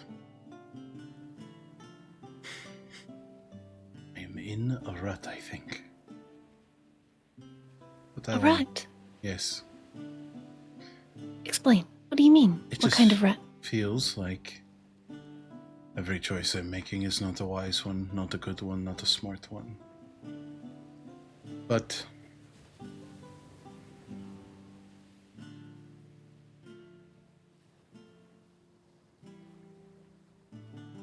I know what was done wrong, and we are already past it. You're right. You're allowed to still be in it. I'm I don't going- even know where I went wrong. I constantly think back to Koliada's prison, to the Magus Arcanum's prison, to what I must have done wrong. So I understand what it is to still live in those moments. I just beg you. I already said this to Dolores today, but guilt is an anchor, and it will drag you to the depths of your inmost sea if you let it. I would wish for you to reach the surface instead. And I will work to do the same.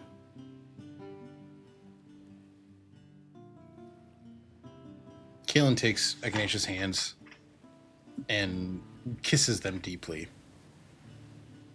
As pull back, the shoulders roll. Let us dance then. And puts out an elbow to you. They pull him into a close, closed frame. And the two dance, I think, just to a rhythm of their own choosing. There's so much music in this place, but I think right now they don't even need it. There's just the faintest twinkle of starlight from Minri and from Aelfwyn. And in a shared rhythm of their own choosing, the two spend a quiet moment together. Perfect. Zio, as you're scuttling out of the house, you feel yourself yoinked into a side room, grabbed by the base of your tail and pulled in. You see Asandro. You look very good. Zio just immediate deep blush as thank you. What is he wearing? Nothing. He's fully nude, cock hanging. I'm kidding. It's crazy. Oh my god. Oh my god. Happy Pride. Happy Pride. A bear. Thank you so much. Merry Pride. Merry Pride. Is he legitimately not dressed yet? No, he is. He's wearing Okay. this gauze fabric shirt that's really wide around the neck and cut really deep, right under the navel. So you're seeing the tip of his tummy with rolled up sleeves. It's this white cream color, and the pants are actually more kind of like khaki shorts. They're tied tight around the right under the knee, but they're baggier up top, so very flowing, very open, very light fabric, and those are like a very deep brown. And he's not wearing shoes. He's choosing to fully ground himself back into being home and to feel all of it honestly. Just he kind of has his hair tousled a bit more. Usually it's kind of slicked back, but now he's got some like loose Clark Kent curls like up in the front. It's kind of like it's a bit more festive. It's a bit more showy, a bit more celebratory. Okay. Zio kind of like takes it all in, like and just like his hands just sort of his hands just like starting from like Isandro's wrists to just like and tracing up his arms until he's his fingers are just sort of like placed at either side of his neck. What'd you pull me in here for? Because I wanted to do this. And he kisses you deeply and wraps himself completely around you. He kind of whispers, I didn't really want to do a lot of this in front of your parents whilst we go out. It seems inappropriate. Yeah, I know. Well, but they have to get used to it. I'm not worried about them. It's more my shyness that I am combating. You're shy? Enough. How so shy enough to be pulling me into a side room? I was taught to be nothing but studious in front of elders, adults in my time here, and I am reverting back to similar behaviors. Treating your parents with nothing but reverence and respecting them and theirs in their own home. They'll be fine.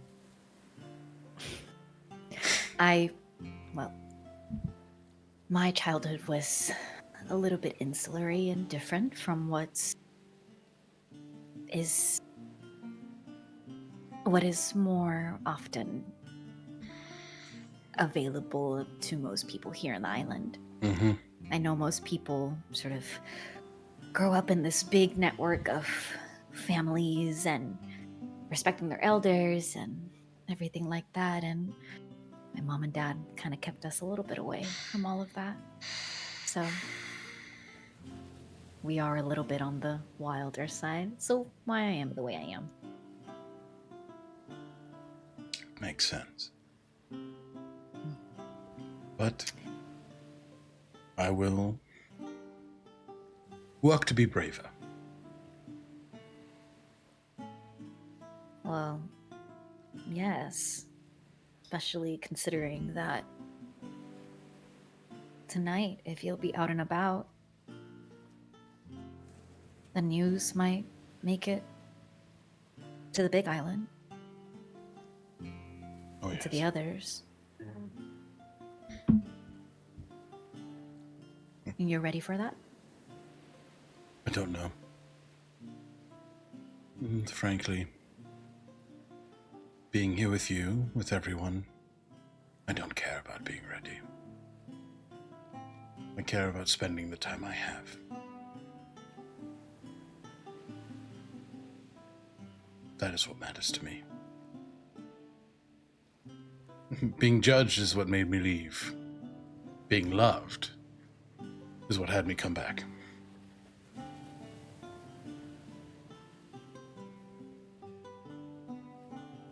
And Zio, is this a...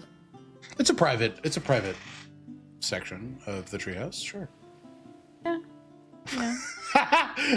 You're like, we're just gonna... You can just fade to black there.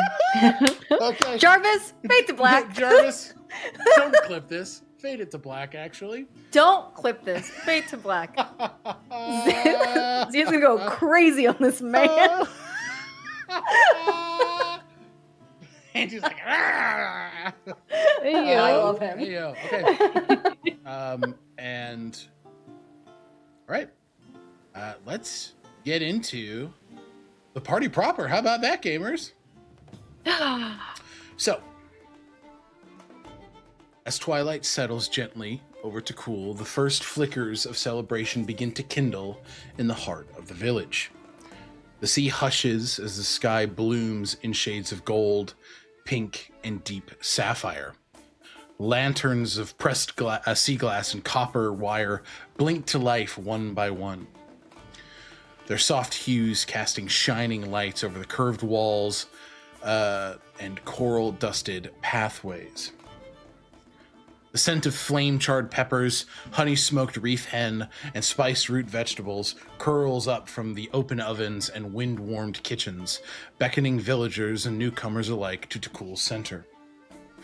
Beneath a sun-dyed canopy, a troupe of musicians begin tuning stringed driftwood instruments and tapping gentle rhythms on shell and hide drums. The first notes of an Isle favorite tune hum through the air. Quiet for now, but vibrant with promise. Children begin to scamper barefoot through the sand-streaked plaza, wrapped in bright cloth and trailing flower chains, their laughter tangled with the rhythms. People begin arriving in waves, arms full of baskets and dishes, voices warms, greeting louder than necessary because joy cannot be whispered. Around the first cooking fires, small flickers of magic begin to dance to life. Fire Amine, lively, ember-bright beings, spin and twirl above braziers and torch flames. They dart playfully between lanterns and leap skyward when sparks pop from roasting pits. They warm the hand of cooks and kiss the rims of mosaic mugs filled with fresh coquito or warm twilight nectar, a dreamy blend of coconut, stardust plum, and silverleaf rum. Wind Amine glide through the crowd, brushing against cheeks and lifting the hems of dresses and sashes. They carry petals through the air and spin gently in the corners of the plaza, coaxing dancers into motion even before the music has even begun in earnest. Their laughter is barely more than a breeze, but it urges movement, lighthearted, welcoming, full of life. Stone Amine, slow and still, nestle close to the edges of gathering places. Covered in moss and coral lichen, they sit quietly near benches, tree roots, and garden walls, their eyes glowing softly with golden memory. These watchers say nothing, but their presence feels like a promise that this moment, like so many before it, will be remembered. Tables are lined with dishes still steaming from the ovens. Cooks ladle out portions of sunroot masa with honey reef hen, skyfish stew glowing with bioluminescent kelp and blue potatoes, glazed pastries stuffed with crab, sweet root, and glow mango salad kissed with volcanic salt and lime. Filled platters pass from hand to hand as laughter rises and strangers are folded easily into conversations like they've always belonged. Nearby, a group of elders carve slices of guava hibiscus cake while sipping from wooden cups, preparing for a competitive game of cards. Just off the path, clusters of people gather. Takul's, this music, I think, is what's fucking me up. It's getting a little too jaunty. Just off the path, clusters of people gather. Takul's representatives are seated beneath a tree hung with conch shells, watching early arrivals with wise, curious eyes, some of them smiling, and others more watchful and judging. A circle of young inventors showing off curious familiars and solar-lit instruments. Fisherfolk and freedivers laughing over stories of reef caverns and oceanic beasts encountered. Traders and missionaries from Tolesh's mainland, their wagons filled with goods from Shenthier and Drifton. This event seems to be a welcome respite to all coming through. Above it all, a breeze drifts in from the west. It carries a sound.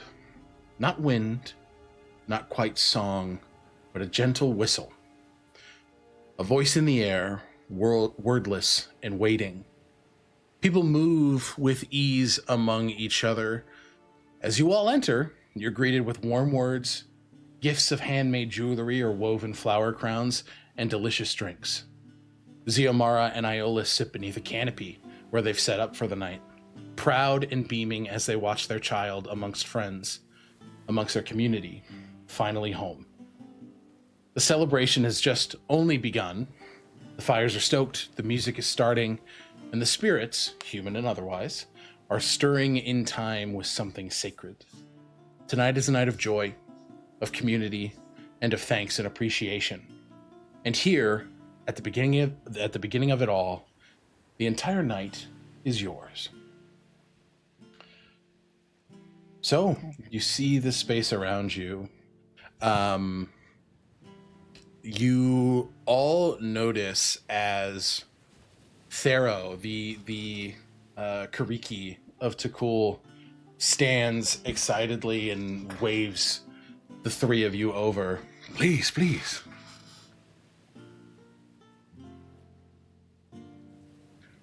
Welcome to the festivities. They're beautiful. I think we've done something very special here. It's going to be a good time. And it is a hand is placed on your shoulder, Zio. A gift of thanks from us to you and yours, looking over to Echinacea and Dolores, for your help in Gilda-Boatu.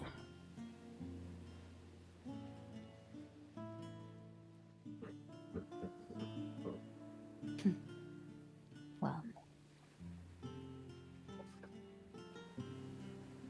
I know I personally wouldn't have gone by without doing something about it.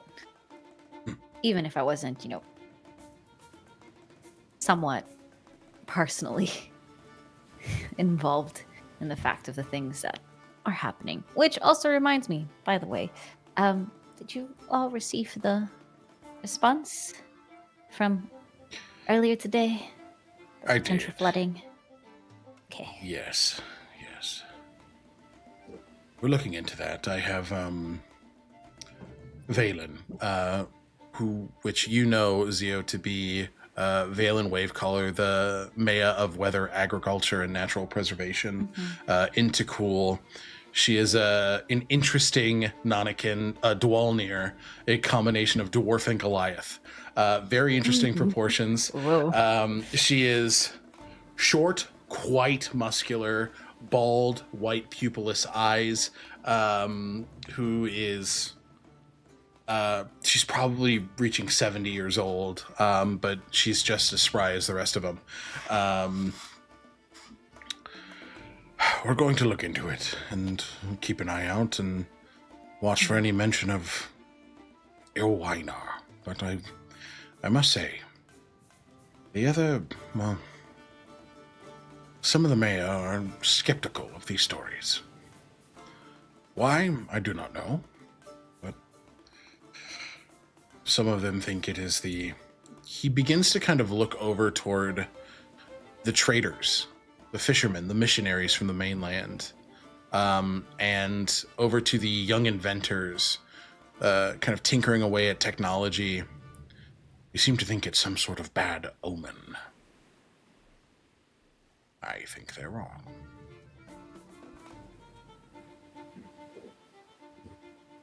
Wait, so they don't believe it, or they believe that it's an ill omen? Can't be both. They don't believe it's an Ilwainar. Well,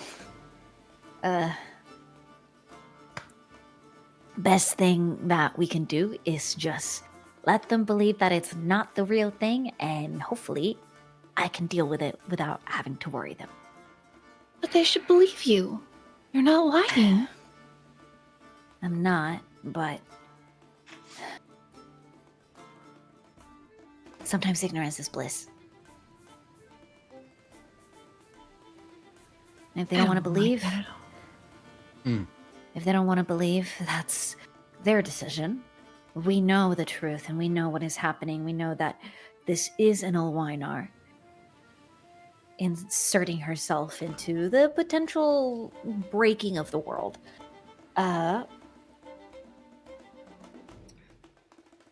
You have... And sometimes some people... Yes, Kariki? Finish your thought first, Theo. Go ahead. Well, sometimes it's better to not show the people the truth because in the end they'll only be getting hurt. That's the only time they'll believe it. That's what I'm afraid of. What if they don't believe that, two members of the Union of the Tranquil are here and they stumble over wherever it is they're planning? We already know that there have been those affected. I mean, today, Swaggan had his fins ripped off. It doesn't seem safe to... No, you're right. I trust you. It makes sense. It's more so that we can't force them to believe if they don't want to. Especially in this island.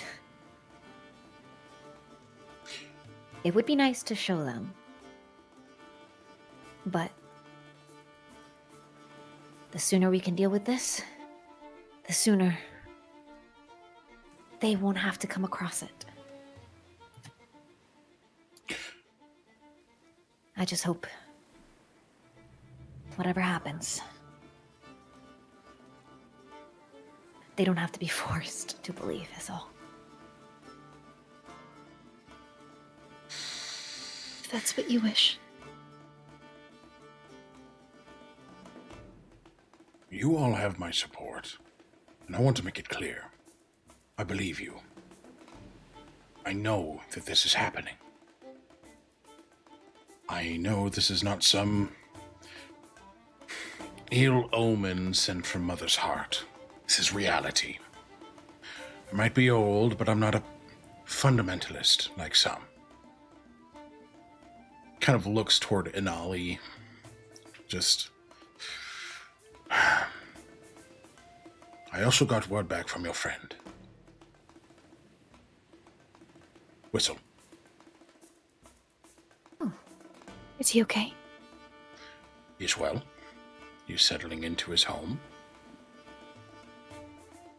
From what I understand, from what I've been told, from a first-hand account from Nikolai Volkoda, he chooses to stand with his husband.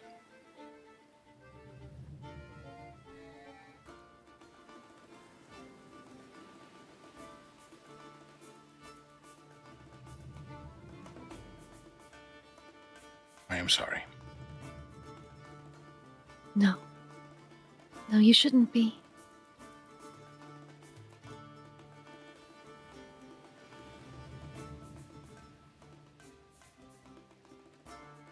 Cannot force people to make different choices, and we shouldn't want to.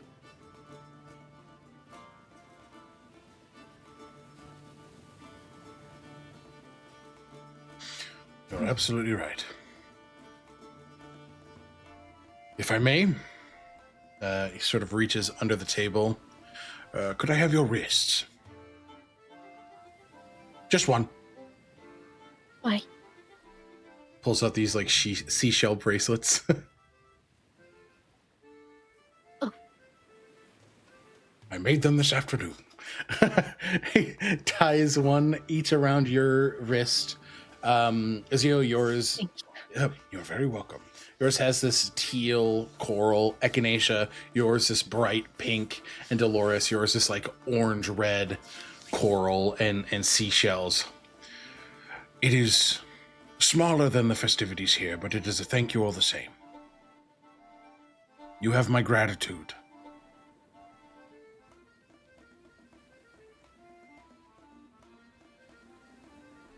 Thank you, Kariki. Please, You see the troops of musicians begin to pick up as all of the representatives kind of sit and to begin to discuss themselves. You see Iolus and Ziomara take to the dance floor and start cutting it up. Yeah, people are starting to dance. So what do you guys want to do?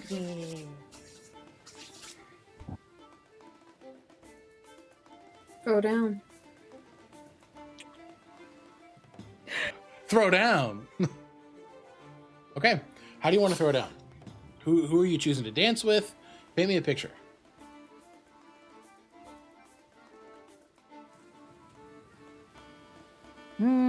think Zio, Cool. Zio is going to, after this conversation, they're just going to scamper off. And whoever it is that Isandro is talking to is going to be left mid-sentence before Zio grabs Isandro's hand and pulls him out towards, immediately like pulling him out towards where people are dancing. He was just talking to a few people and nobody in your direct group, but he's immediately pulled off. He's like, it seems I must go. And he immediately begins to dance with you and matching your tempo and just settling into the space and enjoying a first dance. Okay. Absolutely. Echinacea, Dolores. Are you going to play any music? I think I'll try. It's sort Dolores will look at who is playing the music actively. Yeah, you see a troop of about 6 individuals, varying heritages and cultures, kind of sitting together around in like a half circle. You see they're fully improvising the music that's being played, and they're kind of, as they're playing, they're looking to each other and kind of communicating and like all right, you're gonna want to hit this, and then they're creating a composition in real time. So those are the individuals playing music. Yeah.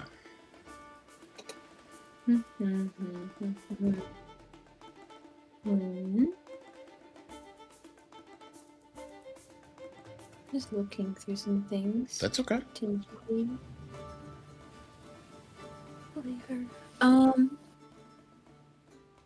Dolores is still getting used to how her Davanthia enhancements have been changing, so there's not a lot of like full know-how of how to compose music. Like, she's tried here and there, but I think right now she just wants to dance and absorb the skill and craftsmanship. Dolores, you hear this music, and beyond hearing it, you feel it in your body, and the strings now affixed to your arms begin to play of their own volition. These plucks, it's almost like you feel a phantom limb, like your arm moving, but it's not quite yours. And just this ding, ding, ding, ding, ding, just matching the music that's being played in this space. And without any sort of prelude, you just dive into a rhythm. You dive into a dance and you begin to move.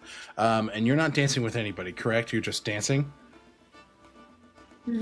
Okay. I'm just kind of waiting, and like if people grab her hands and she kind of swings for a moment, but it's kind of throughout the space. I'm very like fluttering about. Yeah, absolutely. I mean, you're dancing like a flame. You're bouncing from left to right, and you're moving at a very rapid and nigh unpredictable pace as you're weaving between people. Some taking you, spinning you, and sort of like reveling in your heat and your momentum for a moment as you move to the next, and you keep diving between people in groups, and then you find yourself in the center of this dance floor, fully just surrendering to the music that's being played, and the music that, unbeknownst to you, is coming from you, that is being played in tandem with the performers here. And they look at you, and the drummer stops for a moment to just applaud you and to give you a few whoop whoops as they clap, and they start pointing like, follow her, and they start playing their music now to follow your lead. I'm gonna give you an inspiration point. Love that. Okay, incredible. Echinacea, what are you doing? I think for a little bit, Echinacea linked arms with Minri and sort of starstruck by Dolores's performance, There were moments where each of them leapt into that dance. You know, Dolores, you would lock arms for a second with Minri and spin a goddess off into the crowd. At one point, you go to like grab a waist of someone and lift, and it's Echinacea, their wings lifting them higher and like vaulting them away as you continue on whirling. Mm-hmm. And all the while, that twinkle of starlight that has been chasing you, that prismatic glow, starts to coalesce in a tighter sphere around you. And it is reflected in Echinacea's irises as they sort of, without wanting to intrude or invade upon your performance, with Minri's guidance, are starting to craft your prelude in earnest, but they give you the space to perform, and they revel in watching her take the lead in the space until eventually, very near the sidelines, they sweep Lorien into their arms, and it's very slow. It's, it's accommodating where he is physically regarding his limp, but the two slow dance at the very edge of the crowd. And Lorien is wearing, frankly, he's wearing clothes very similar to a lot of the older folks here.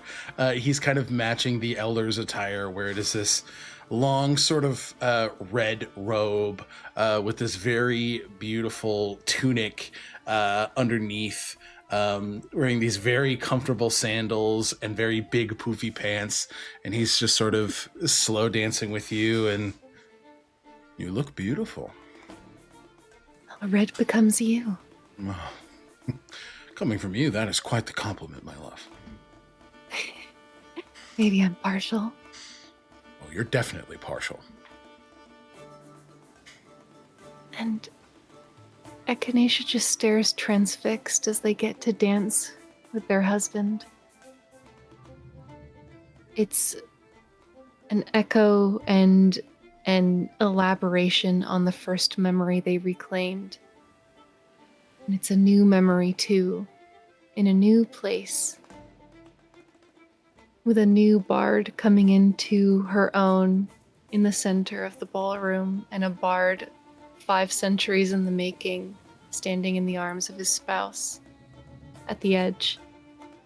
And there's just something about that, about echoes, about cycles, about rebirth, incarnation, and things that were becoming again in new iterations while the old persists.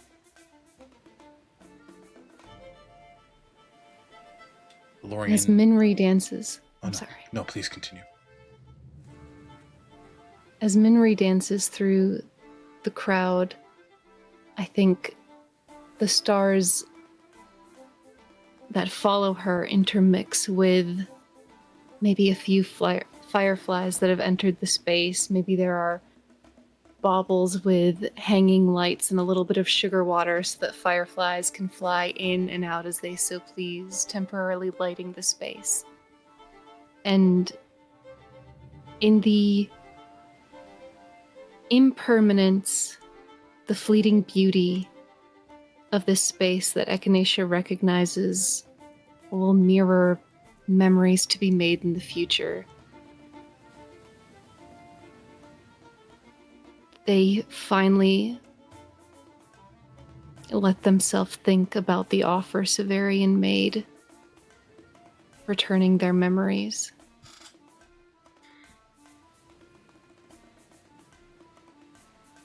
And as they tell Lorien about the offer, about the convergence of all of these corpora holding the memories that were ripped out of their mind, the fear that now Severian might take that offer back, there's just sort of an unfurling. And Echinacea confides in their husband for the first time in forever. And he remembers them doing it hundreds upon hundreds of times, but they don't. Mhm.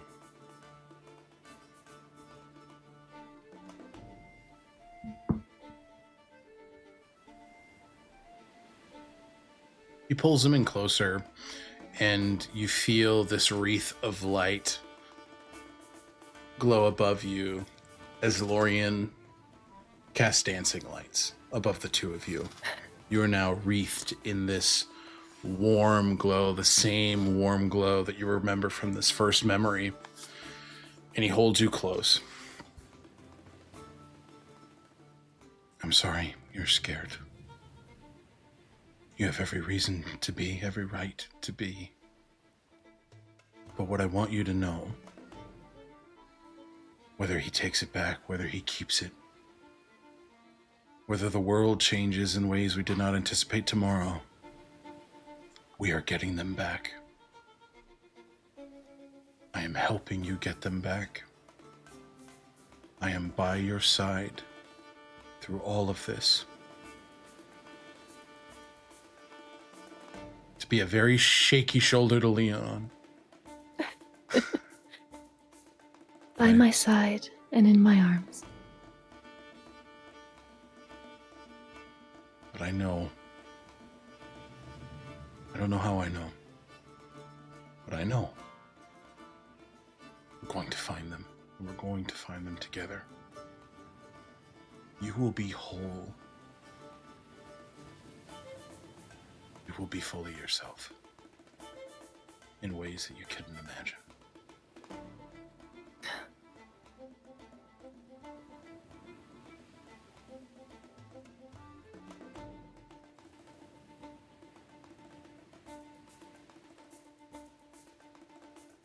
Do I?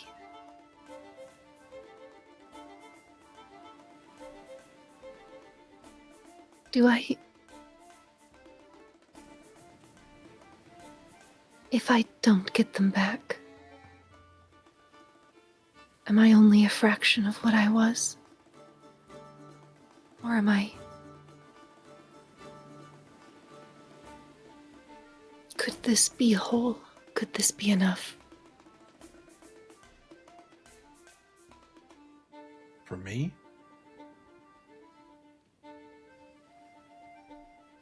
I can answer for me. Answer for you then. Yes.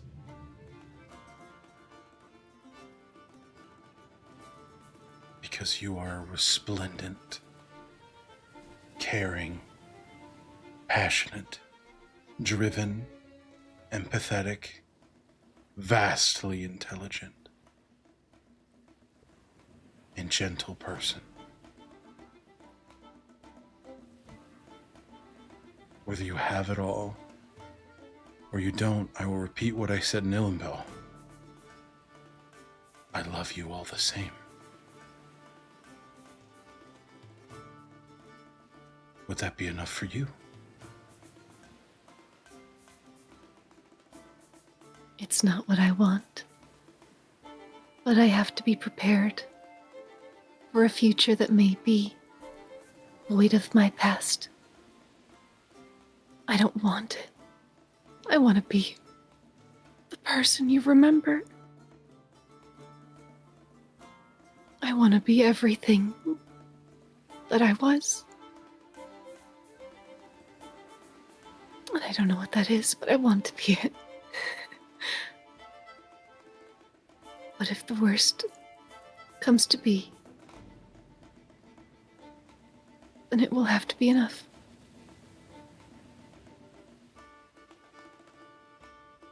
I will fight for what you want.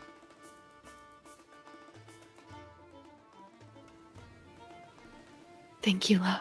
And they fall into him. Squeezes, and he begins to sing outwardly to the music being played as he uses a bardic inspiration on you. You now have a D12 bardic inspiration. Oh, okay. Okay. Oh. Everybody begins to dance, and there is an immediate doof, doof, doof, doof, doof of the large table where the elders of Takul are sitting. Excuse me, everyone. Excuse me. People begin to cheer as Theros stands up and it's like, all right, enough, enough. This has nothing to do with me. Raise your cups. For the boy returned home, the one who brought us light, safety, and beautiful faces all around, old and new. Zio, the island was darker without you. Because where you go, light and a lot of mischief is sure to follow. Please, would you honor us by saying a few words? Speech. Dolores, speech. Oh. And you hear everybody beginning, speech, and they're like, yeah! Oh. Your dad's whooping in the background. Okay. Yeah! There's an audible cheer from everybody. This small square is filled with like 150 people. Mm-hmm. Like almost the entire population of Takul and then some are here. Mm-hmm. So you're like, oh, my community, my entire community. Oh no! Hi everybody. Hi, Zio! I'm Zio Marino. For those of you who don't know me, I've been away on travels, trying to find purpose, as many of us do when we reach a certain age. We'll lift cups to that sentiment. And many of us always come back, having learned a thing or two. And I think I learned maybe even 3.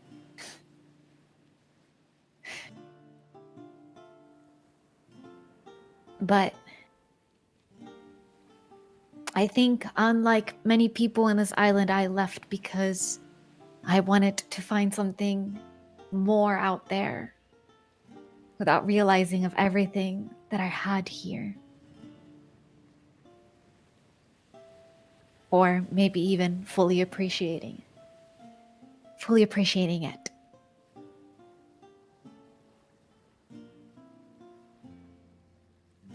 But wherever I went, I shared how beautiful it is in the scorched tiles,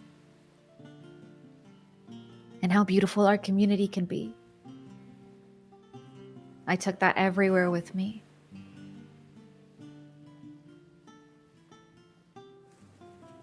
Even to places I didn't think I would come back from.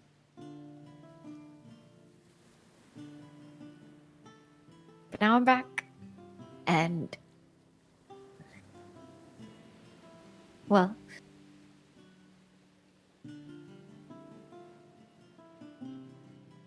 I'm just glad to be standing here with all of you and with all of my friends and my loved ones.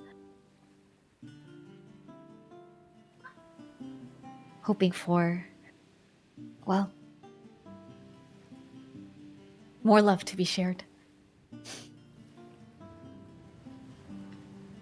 And drinks! And Drinks! and dancing and music. Everybody begins to uproar and applaud you, Zio. It is special to be witnessed by others, and it is meaningful to be seen by your community. And Zio, you left this place so long ago, completely different. And you come home now, realized your own path clear in front of you. as your prelude suggests. The people you've met, Isle and mainland, the trials you've been through have shaped you in myriad ways. And the people here, the people that have been on this journey with you, and the people who haven't seen you since you left, see that. There is a raucous applause as Thero taps you on the back and says, "Very well done." Thank you. I didn't think you were going to call me up like that. I wasn't going to, but then I thought, well, this is a fun way to spice things up. Well, I think that's appropriately spicy, Hariki. You did great. Now go have fun. Yeah, okay. You Scampers off. You scamper off, and you're immediately stopped by a tall and wide furbolg woman who leans down to you and pinches your cheeks. Zio Marino! Oh! Hello. What was her name? God, remind Madam me. Mint. Madam Mint. Madam Mint. Oh, Where's your Flint? son? Oh, Yes. he's somewhere. He's much more gangly than you remember. Oh, Puberty hit that boy like a brick. Oh, you look so, It's so good to grown. thank you. Oh, Well, you know. Maybe not physically, but definitely. oh no. Still a short stack. Yep. Oh, but she like touches your arm. She's like, oh, the muscles and the tattoos. Oh, Yeah. these are wonderful. And sure as shit, the lankiest furbolg teenager. Arms way longer than they should be. Like knees kind of crackling together. Just, hey, Zio. Hey, Zio. Hi, Flint. How's it going? Hi. It's very well. How are you? I'm pretty good. He's got like the the shittiest mustache. Really like shitty sideburns. Just yeah, I'm good. I'm good. Yeah, you look good. Thanks. Yeah. It's like seeing, like, not, Zio doesn't say this out loud, but it's like seeing a puppy. Like, you know, how, like too they're big for their paws and shit. Yeah. Yeah. Like their paws are fucking massive, and it's just like, there's just something about the way they walk. Oh, Like yeah. Zio's like, oh my god, this kid's gonna be massive. This is gonna be huge. He just- Yeah. Oh, here, and he hands like a little woven package to you for Olive. Oh, I'm sure she is going to be very happy about this. Madam Mint, she always loves my recipes. She does. Also, had you been disturbed by anyone recently? I heard something about an individual scaring an older woman recently. Oh, the screaming in the woods. Yes, So that you heard about that? so it wasn't you, it was somebody else. No, it was me. I was terrified. It was you. Okay. I was half asleep. I had to go out. Flint was terrified. I wasn't terrified, Mom. I was informed about you being disturbed. I apologize on behalf of my friend. I think you might have met him briefly. Yes, I did. Mm-hmm. Quite the mouth on him. Has no filter. Yes, None? absolutely. No. But Well, no harm done. It seemed Wonderful. important for him to relieve himself. it's part of the therapy. Well, keep the therapy away from my house. And then we're fine. All right. It's great to see you, sweetheart. I'm going to go say hi to your mother. Good to see you too, Madam Mint. She scuttles off. Bye, Flint. Bye. Puberty's not being kind to this kid. He's fighting for his fucking life. Perfect. Dolores. You, as your dance concludes, you feel a tap on your shoulder. Excuse me, you look awfully familiar, sweetheart. Do I know you? Do I recognize that? Give me a history check.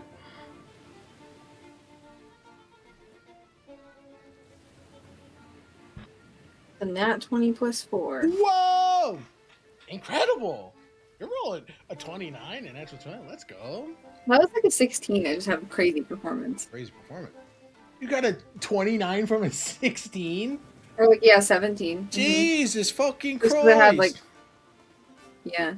plus 4. Insane. Bards are crazy. Hell You sure you don't yeah, want to go hell back to yeah. being a barbarian? No. No. Who is this person? You know this to be Kiki. Kiki is a very tall, non-binary, they, them individual. They are a tiefling with clear elven heritage, dressed in a lot of layered fabric that move and look like waves. You know that they are the head performer of the Driftlings, which is the troupe that sort of started following your lead. She kind of, that's right. You were running around in my dreams. Excuse me? they're yeah, you were, it was incredible. You danced the way you did there. You found your way comfortably to my bed.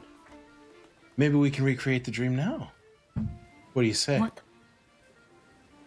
They're very much just hitting on you. Yeah. Let's see how you dance first. Oh, honey, you are not ready for how I move. They turn around, offer a hand to you, and you begin to move. And it is they're moving with a bit of spice. Does Dolores reciprocate? I don't know. I forgot what the name of the dancing is, but it's like where like the femme is basically riding the leg of the guy. Yeah. Yeah, and it's like Yeah. Oh yeah, that's all up on there. exactly what I had in my mind. So I think we're Where on the it's same kind of like wavelength, twin. Southwestern, like Yeah, they're just like Yeah. yeah. Okay, yeah, absolutely. Yeah. You There's like two, dips, yeah. you guys absolutely dive into that, and Kiki brings it. Kiki, I'm gonna roll a performance check for Kiki.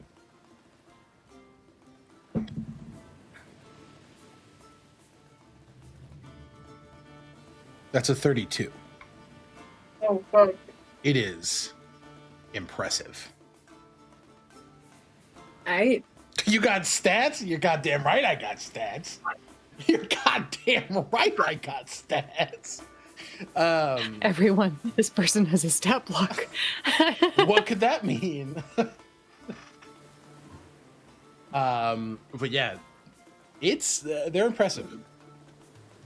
lovely. No, what? You have an air about you. Are you from the Isle? Are you from Takul? A long time ago. Long time. I love the mystery. Can I get an insight check? Sure. Button said there's a stat block. Lose like 27. Well, 20 with this tone of voice, I'm just kind 20, of like, 27. yeah. This person very much wants to engage in sexual activities. That is the core motivation here. They were impressed by you. You are hot. They are hot. 1 + 1 = 2. Happy Pride Month. Got it. It's just that easy. First full session as a bard. Dolores, I didn't even think about that. That's crazy. where they're from?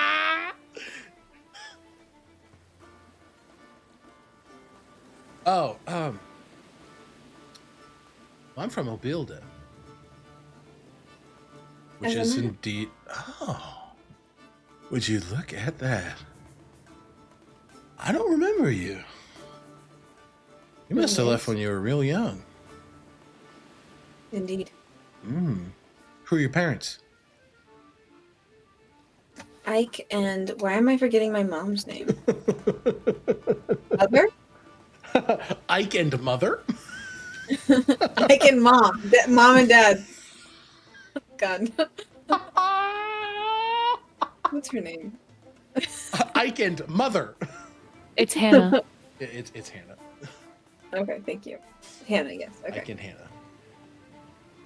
There's a clear, like, oh. I'm sorry to hear about that. Given the everything. My condolences, Dolores.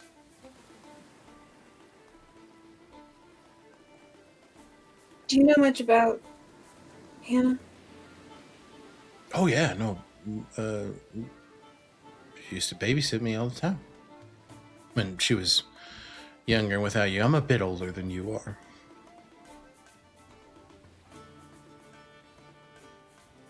I think I was Could you tell me about 8. her? Sure. Yeah. And we don't have to get into, I don't know, I guess the full Yeah, questionnaire. She But I think Dolores oh, is using this person's attraction to her to like to like get Yeah, info. cool. I mean, yeah, like, I she kind of actually just want to talk about my mom. Dolores, she's like, you want to tell me about my mom? What you hear from Kiki is that Hannah was an angel. She was kind, funny. She had a fire within her that attracted everyone around like they were moths to a nighttime lantern. She was gentle, but she was fiery. She didn't give a fuck, but she cared so deeply. She was one of a kind. That is the phrase that Kiki keeps coming back to, is that she was one of a kind.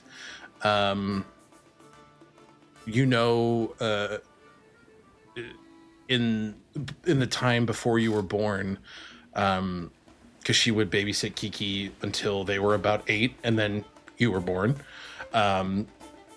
So Hannah had some responsibilities, but Hannah would travel a lot. She'd particularly go to Alden Gate and would bring back a lot of very interesting toys and trinkets from the mainland. She gifted Kiki a couple journals, all of which lined with this silver string that sounded like music when they opened the books. And Hannah often told Kiki how important stories were and how important keeping stories alive was. And that is what inspired Kiki to become a performer. What is Kiki's specialty? Kiki is a singer. Mm. Got it. And then I think Dolores is really just going to press about anything that feels like, yes, she knew that her mother was warm and glowing and protective, but what was strange? Like in her adolescence, was it just things that she overlooked that now someone who knew her before she was born or was older actually picked up on, just because it was normal to her as a child, or age has kind of washed those things away? But like what? Like Dolores isn't going to reveal too much, but say that there was a secret that she was keeping from her that she's trying to find out. Like, You want to see if thorough. you want to see if you get a reaction from Kiki. Yeah, she's trying to catch leads on what. Okay. What's the? I like that. First off, take an inspiration point, What's the tea? and then give me an insight check as you reveal that there is a secret. That you want to know more about.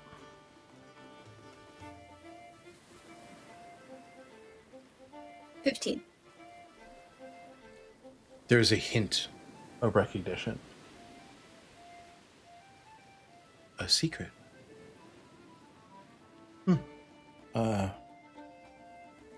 You don't know what it is? I don't. Well, if I knew anything, I'd tell you. I'm gonna roll a deception check. And then do perception. You can do an insight.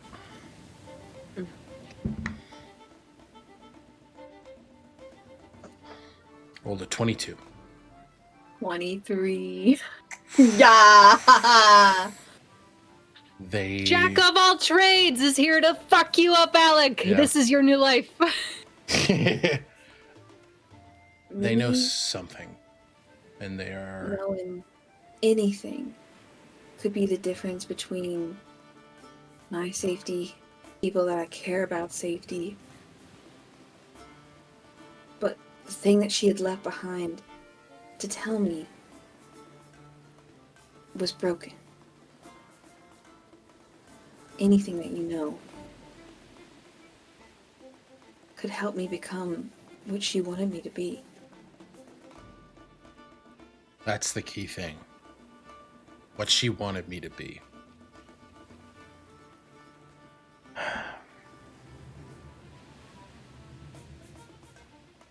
Oh, brother.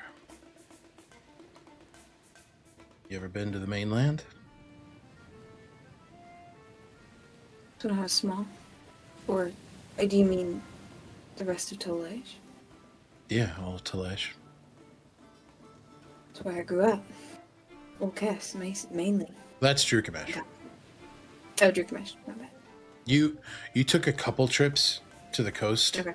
but you did not spend any like meaningful time on the mainland. Yeah. At least anything that was formative. That those years were spent in Okas. Well, you see as they tap your forehead and begin to speak telepathically to you. You're going to want to look into the Nightingale Accord.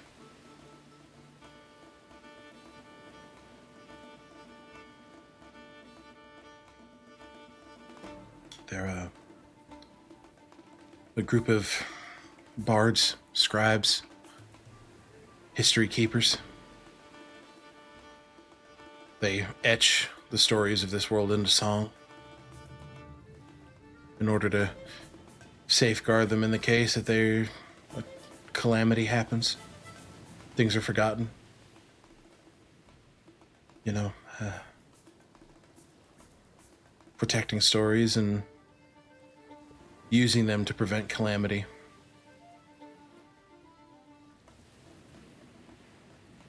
By wit and by force.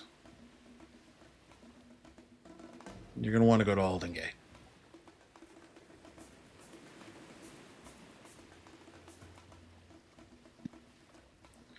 In the Ivory Tower,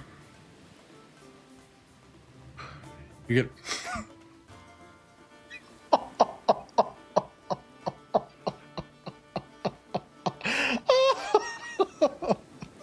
One's like... Echinacea like, I don't want to go back to Alden Gate.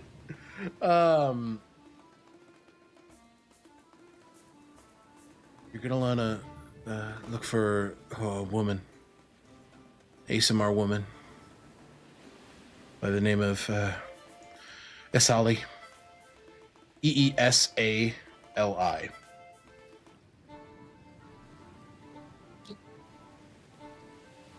She worked closely with your mother.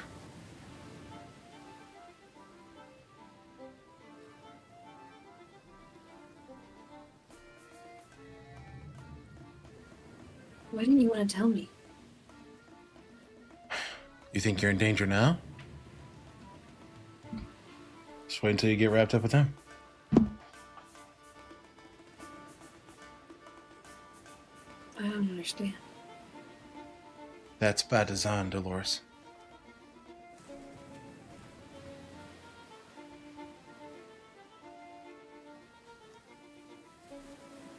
Just know that if you open this book, it can't be closed or put down. They will know you opened it. The Nightingale Accord or someone else? The Nightingale Accord.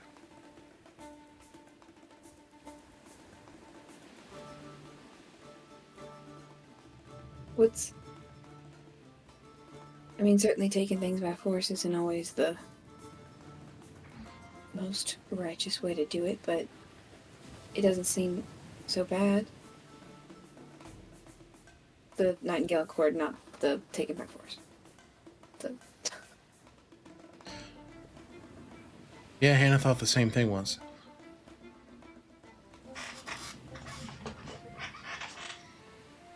Was anyone doing something to stop it if it is so No. wrong? The Nightingale Accord is a...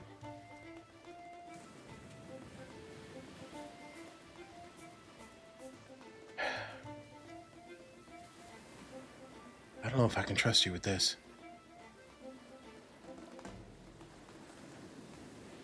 What can I do to prove that I'm trustworthy?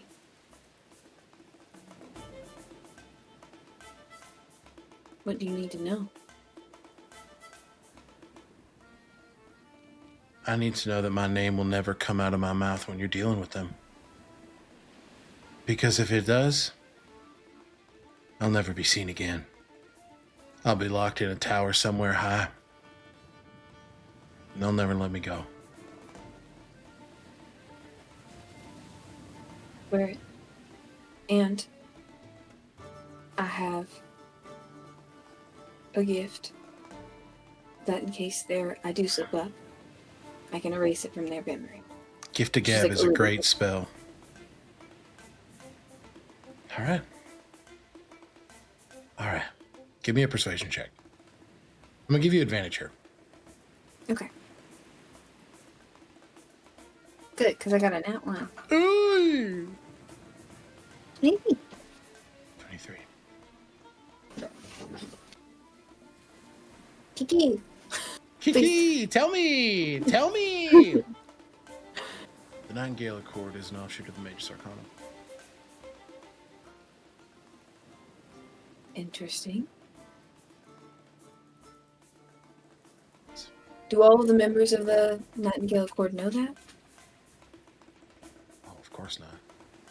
Mage's Arcanum is veiled in secrecy. They want to make sure you're wholly indebted to them before you know you're wholly indebted to them. Your mother...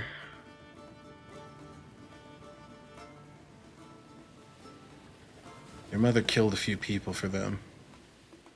And they held it over her head. They'll hold it over yours too if you let them. All for the sake of history. Well...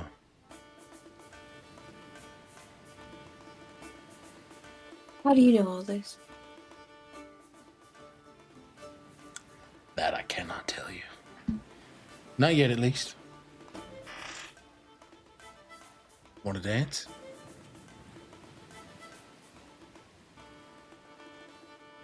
I do.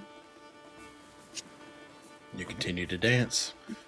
I need everybody to give me a perception check. Okay. Dolores is fireballed from a distance. I'm kidding. 8. Yeah, she's 23. 23. 26. Ayo. And you said 8, Dolores? Yeah, she's busy. Oh, she busy. Okay. Zio and Echinacea. Zio, you clocking it first. Begin to hear screaming. Not screaming per se, but raised voices toward the back of the plaza where the group of engineers described earlier are working on some kind of float. You hear elderly voices. Turn it off now! This is sacrilegious, wrong, and you bring terror to this isle. And that is where we're going to go. Oh. Oh. Jeez. Okay. Ah, Ooh. All right. What is happening? Thanks, what everybody. is happening? sorry for the stream cut there. Internet being dumb sometimes. I think we're getting fiber installed here, so this will be a thing of the past. But Hell yeah. we will see you guys in about 10 minutes. Bye. See you soon. Bye. Bye. So much thought.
Thank you, seeing you. Hello, everybody. Welcome back. So, last we left off, there was a bit of tension brewing as some shouting could be heard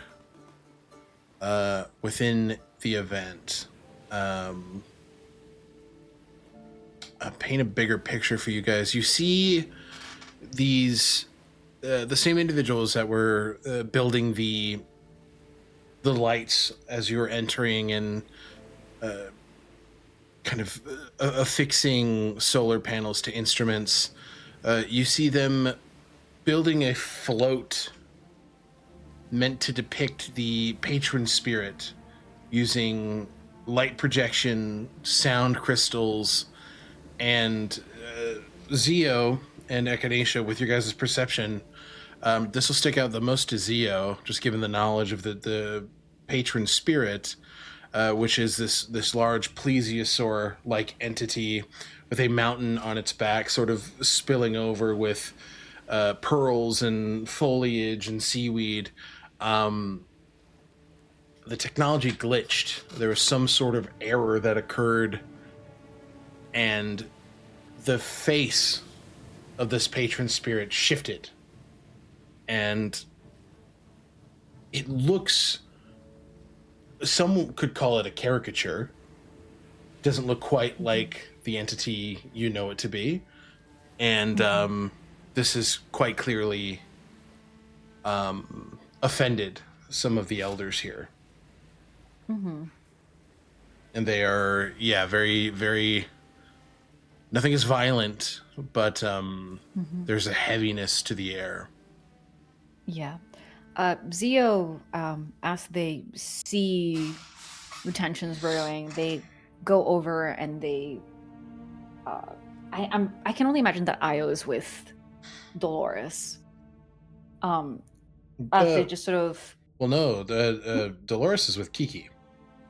Oh, that's true. That's true. So Zio's just gonna go over to where Io is, wherever Io is, and then just grab her. Yeah, her attention was kind of pulled toward that anyway. So I think you guys kind of like fall arm in arm and make your way over. Yeah.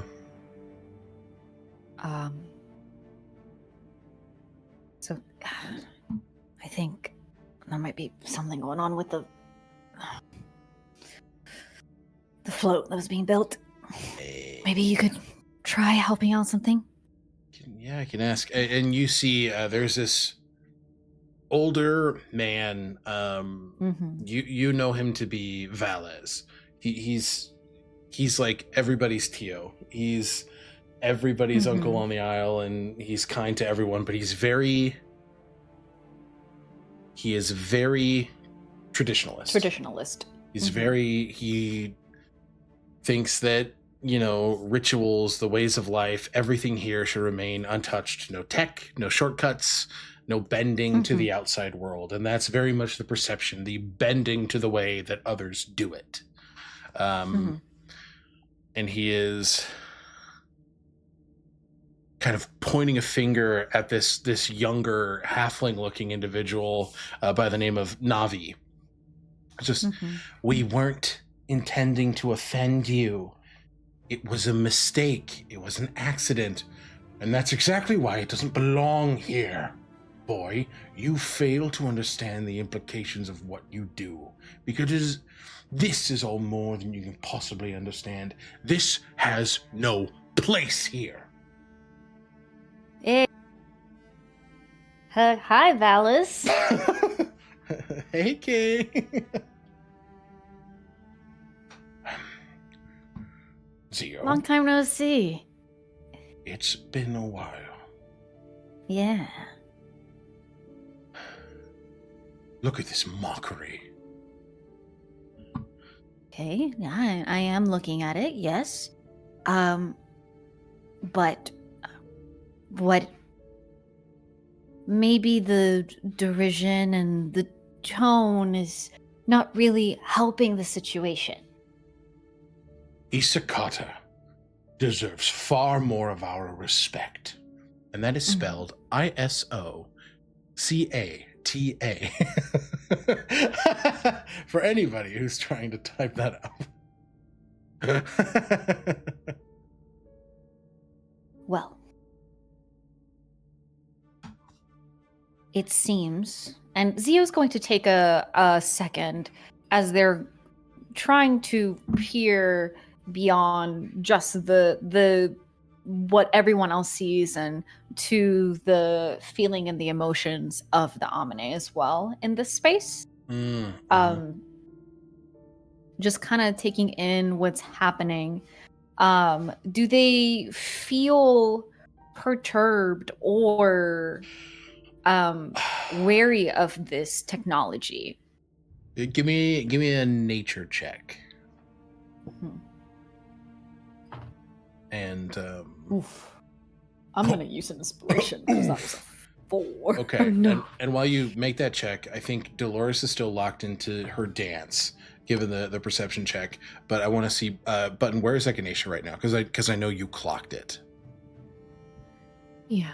I think having clocked the tension with the awareness that, Echinacea is like an outsider to this community. Sure. They don't go like charging in. Mhm. They do go to Iolus. Okay. You stand next to him, and you see he's cross-armed, very curious that Zio's the one that ran up first. I just kind of want to see where this goes. I imagine they're solving problems and dousing some much-needed cold water on tensions. They really have grown. There's like my son not causing the trouble. What a day. That entity, Isokata? Yes. A greater Amine or an elemental or A lot of us younger folk just believe her to be an idea. A guardian spirit, much like I suppose guardian angels exist. Looks promptly at your wings. Huh. Mhm. More of like an ideal to strive for. But maybe she is a greater Amine. Who's to... If anybody's going to find out, I imagine it's you lot. Imagine it's Zio. I think so. So, what? It's not supposed to look like what we're looking like right now? Like a snake got punched in the nose? No, that is not how she's supposed to look. Snakes don't. Okay. I'm not a biologist.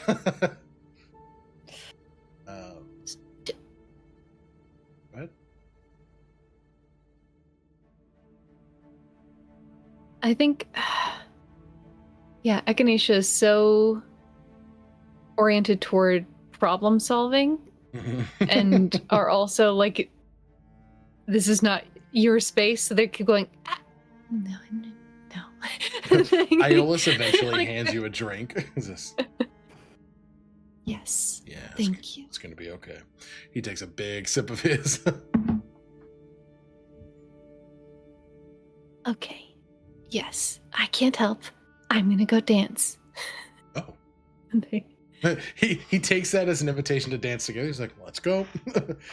All right. Iolus starts dancing, very clearly still keeping his eyes on Zio, but very much dancing. Mhm. Cute. Okay, Zio, what'd you roll? Not great. It was a 12 in total. I did use 2 inspiration I points. saw you roll again. Yeah. 12. They are clearly perturbed. Okay. I will say, I mean, 12 is slightly better than average, right? Like 10 is where you're going to kind of get that baseline. It's clear that they're not necessarily looking at one particular thing, right? The wind dominae are flitting between this projection of a cicada as well as the elders that are surrounding these tinkerers. Yes. So you can do with that what you will, but they're not looking at one particular thing. Got it. Alrighty. Zio is just gonna take that as like there's no fear or like like they're like the Amine are staying away from the effigy. No, they're Essentially, no. not It's just afraid it's of just the a thing that effigy. exists. They're more uncomfortable by the situation itself. And I the think emotions that that to are being caused Zio's here. knowledge, and to Zio's knowledge, if they're just uncomfortable with the situation, they're uncomfortable because the people are uncomfortable. Exactly. Okay, so they're reacting to the people. They're reacting to the people. They're not reacting to the visage of Mhm. Isakata. Yeah. Yes. Zio, before continuing the conversation with oh my god, what was his name? Valis. Turns to Navi. Hi Navi. It's good to see you too. It's good to see you as well. I wish it was under better circumstances. It's okay. You know, Io spent a little bit of time in Drukamesh. Hiya. Io waves. Good to see you. Pretty incredible school. Do you, well, Navi, I wanted to ask you, do you know maybe what exactly is happening with the... I think we just didn't calibrate it right. I think a few screws need to be tightened, but they won't let me get to it. And you can see that they're very much like standing in front of the solution. They're blocking off any means of, clearing up what is the actual issue, right? Which is the visage of Isakata and what they see to be like a foolish caricature of her. Yeah. Zio then turns to Valis. Valis, do you remember when I was younger and I would run around and cause a lot of mayhem? Sadly.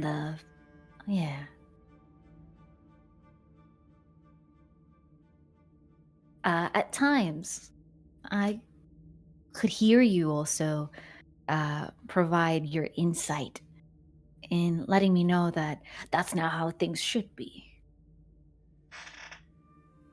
You know, being young and wild and a little temperamental. I totally understand now I understand where you were coming from. But, much like nature,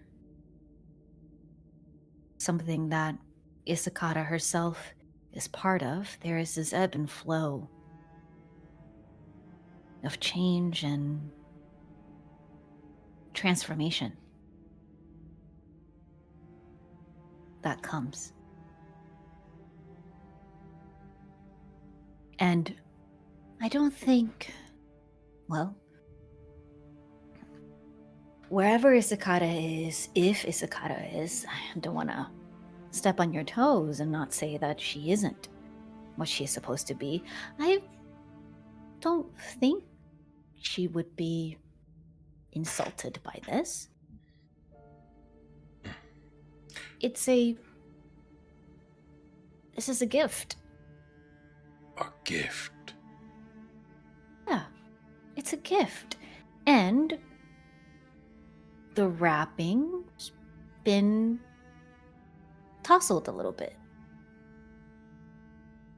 And if you allow the people to maybe rewrap it,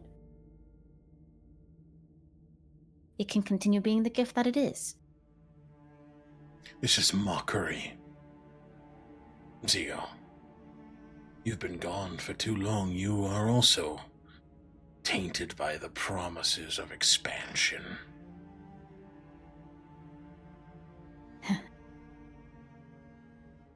Maybe you haven't been gone enough.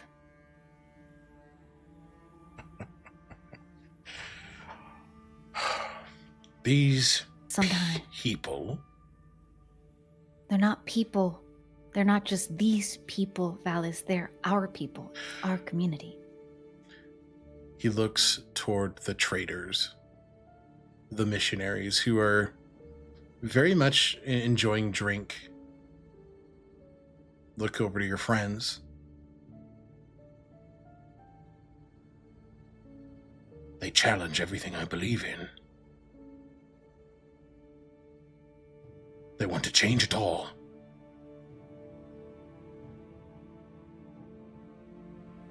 They want to make all of this a sprawling city. And it's not true, right? This is fear of the thing you've known it to be forever changing. Yeah. And these are ideologies that both at their core hold the same message. Wanting nothing than the best for where you've come from. Mhm. That just looks different for everyone. And I will have Echinacea and Dolores give me a perception check. And Zio, you can as well. So everybody and give me a as perception check. he- Go ahead. Yep. And as he says that, Zio says, if you push away what makes our community grow, what community is there going to be left for us to share and continue existing?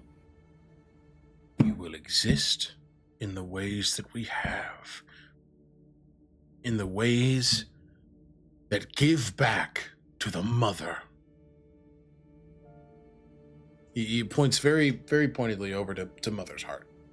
You know, these fundamentalists have this idea that life on the Isle should adhere to her will. Obviously, she is a volcano. She is not able to speak to you. She is not able to give her will, right? This is a way for people to focus in on more naturalism, right? Like more the rituals that we have in place and that haven't been in place as long as they have been need to remain unchanged. But and give me a persuasion check here as well, Zio. I want to see Button. Lou, what did you get? Sorry, go ahead. Zio just sighs heavily.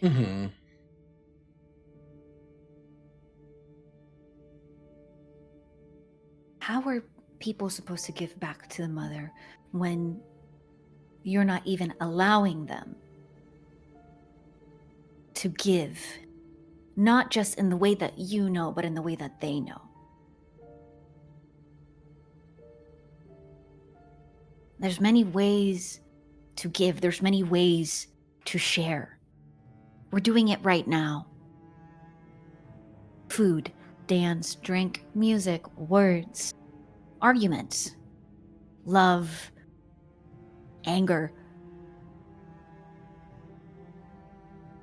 But regardless of any of that, we're all here together.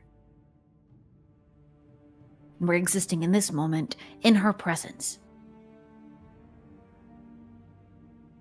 You stand there breathing, just as Navi does.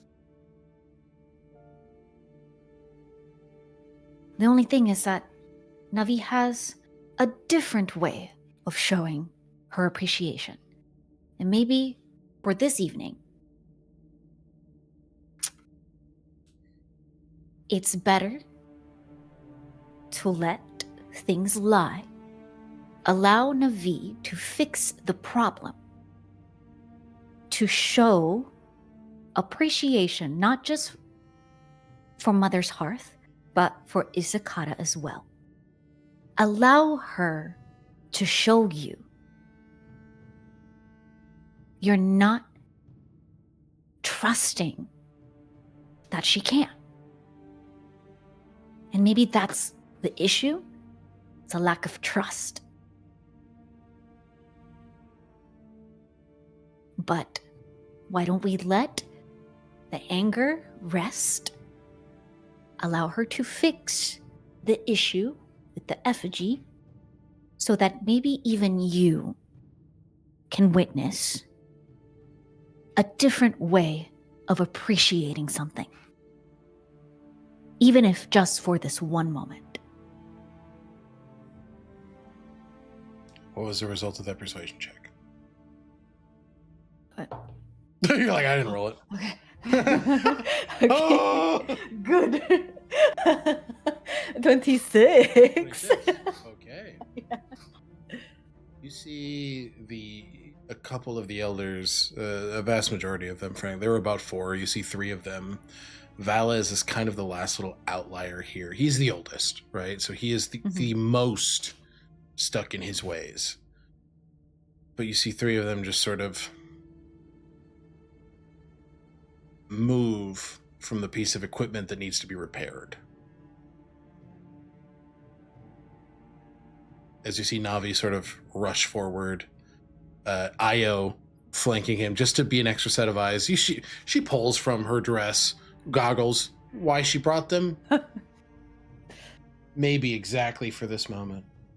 But she pops them over her head and just they begin to tinker. And before we see the result of that tinkering, I want to see Echinacea Dolores. What was the result of your perception check? 11. Not great. 11. Echinacea is being taught a new dance. You're being taught a new Iolus. dance. Iolus is a big, stocky man. So, seeing past him is very difficult. Yeah, Echinacea's flying to be the proper height with him, and that's taking a lot of their focus. Okay, yeah. You're dancing, all right. Dolores. 13. 13. You do hear kind of a huff behind you as someone at the bar is just, I wouldn't mind if these fucking traitors left either. Traitors, Traders. Okay, all right. And you can see that a group of 2 or 3 of them, heavily imbibed at this point, are looking at what looks to be an older half-elven man, kind of leaning over a makeshift bar, nursing a drink.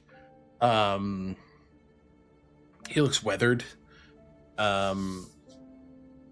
He stands under 5.5 feet.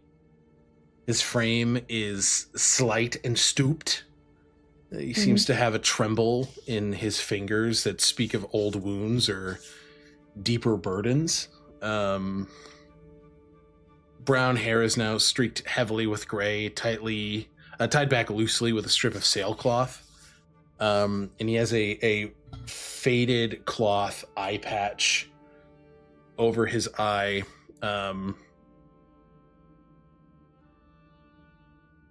He's wearing nothing ostentatious, nothing, no robes, no jewelry, just common clothes that you would see on the Toleshan mainland, like a simple wool tunic, worn breeches, and cracked leather boots, which, he's kind of sinking in. But you see, as they kind of look at what you understand to be this traitor, they sort of nudge into him and, are in a way riled by Valiz's messaging of keeping the Isle the way that they know it to be. And this man is just kind of I don't want any trouble. I'm too old for trouble. Please and thank you. I mean, Dolores definitely would step in if anything got a voice raise, a hair out of line, anything other than just grumbles, and will maybe just order a drink in between them as a way to just kind of break stuff up. If they're all at the bar, I don't know, Sure, yeah. Just to put herself in levity and music, all right. You're very much following Zio's lead here, right? Mm-hmm. Disarming and finding commonality and community, and just injecting yourself into potential conflict. You sort of lean over the bar And at your presence, you are Nanakin, right? You are Ileborn. You are from here just as much as Zio is, right? Just as much as anybody else is. So these three individuals who are very young, right? You're young, you make brash decisions, you believe something so firmly that you want to act on it, and then you add alcohol into the mix and things get even muddier, and they quickly kind of see you come in, and then they look over to the elders, they look back to Zio, who has just made a very eloquent point of like, hey, we are all doing the same thing here. We are all of the same place. And they stumble off. This half-elven man sort of, I should thank you with a drink. Well, it wouldn't have been my first fight. And plus, lessons are gleaned in every scuffle. Coming to an old man's aid is appreciated. Certainly found myself in a few. Maybe too eager for him as well. Didn't learn much. Oh. I'm sure you have a swath of knowledge that you gleaned from your bouts.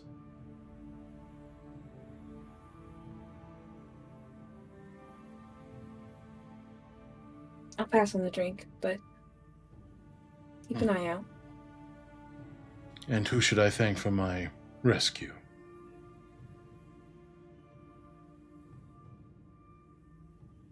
Dolores. Dolores. I am Brother Halric Ven. And where do you hail from? Oh, I hail from nowhere. I travel everywhere. I see.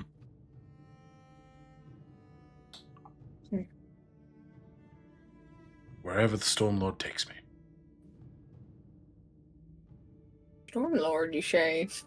Stormlord, I say. We return to Zio. The tinkering goes off without a hitch.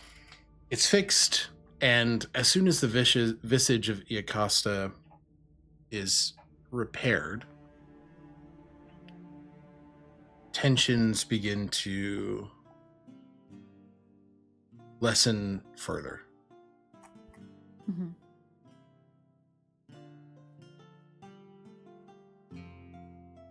Velas looks at you. Fine. Fine. It is a night of celebration, no? Let us be merry.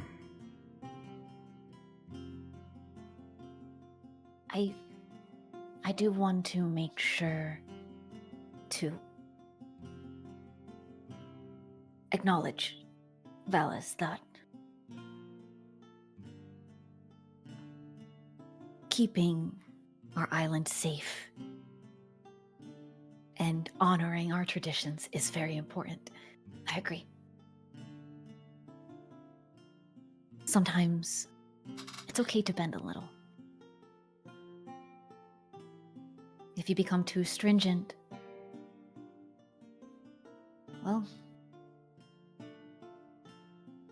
you'll get stuck.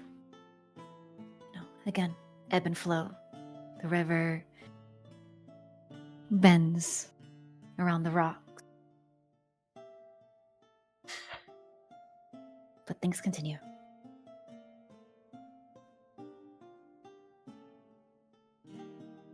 Wisdom suits you, Zio. Welcome home. And in that, there's a realization, right? There's so much work to be done in this world, and there's just as much work to be done at home. And in that moment, this effigy is alight. You all see this plesiosaur floating as if she is swimming above you. And as your eyes, Zio, fall down back to the event, you see Wit leaned against a tree, smirking. but not in jest or ribbing. In earnest. Zia blushes a little bit, kind of glad that there is a distance and there's maybe the cover of low lighting to help with that. Mm-hmm. Or maybe even the glow of Isakata's effigy to hide. But they do kind of start walking over. Well, before they do, they turn to Io. Thank you for the help. Tinkering hands at your service. Ooh. Nicely done Seems like yourself, there's, big brother. Oh. Seems like there's a lot to work on here. I remember when you mentioned it back in Olkis. Yeah. But it's been a long time since I've been gone. It's weird to come back with fresh eyes, isn't it? Yeah. Anyways, I'm going to Go talk to excuse Wit. myself. Okay, you didn't have to point it out, Bye. but, Have fun. Okay. Don't blow up Madam Mint's spot or anything.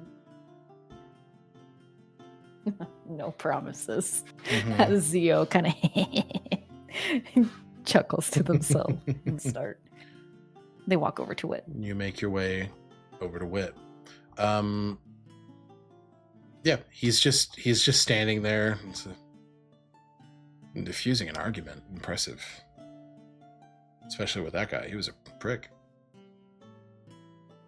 Valis is just very set in his ways. We just said the same thing. Yeah. I'm pretty good at, I think nowadays, I'm pretty good at persuading people to look at things from a different perspective, different point of view. It's worked a lot. It's like I talk and people agree. I know, maybe you started having good shit to say. I don't know when that happened. But yeah. Maybe I finally... I do know when that happened. It happened when I started thinking about the shit that I was going to say before saying it. That would make sense. Yeah, because if it was me 2 months ago, I would have been like, Valis, stop being a dick. And then I would have probably made And it then worse. that would have gone totally well. Yeah. Yeah, of course. Are you enjoying the party? Yeah. For the most part. It's different than what you'd Goodles. find on a ship or a visit to Karstock's Folly, but it's something. What's Karstock's Folly? Oh, it's the best. It's a bunch of ships jammed together. It makes like this small man-made island out in the middle of the Delaspar. They got shops, they got bars, they got everything a pirate could want. Used to make a fuck ton of money there. Do you miss it? Yeah. Then I don't. And then I do. Maybe you'll get to do a little pirating without having to hurt too many people in the future. I'm not gonna get in any water in the long term till I know Glacia and Ulmer are dealt with. Yeah. I don't trust that shit. If I go out sailing now, I will be on a 20-year voyage that will never result in my happiness. It'll take me forever to get home. An odyssey, if you will. Oh. I've heard those are kind of popular nowadays. Yeah, epic. Anyway. Pretty epic. Well. Are you having fun at this hero party? I mean, Echinacea's dancing with your dad. They look like they're not having a good time. And then and then Dolores. They look like they're having a great time. What are you saying? I think they're just always Do you not know stressed. what happiness looks like? Doc, are you happy? I am definitely doing this wrong. Lucian, help! On my way. He slides over and starts teaching you the dance. Kaelin is like, no, this way. And the three of you kind of get into this conglomerate, and Lorian's like orchestrating. All right, and move and move and move. See? I They're having a just don't great time. understand. I just don't understand. And Dolores was grinding with some hottie, and now they're talking to that old guy.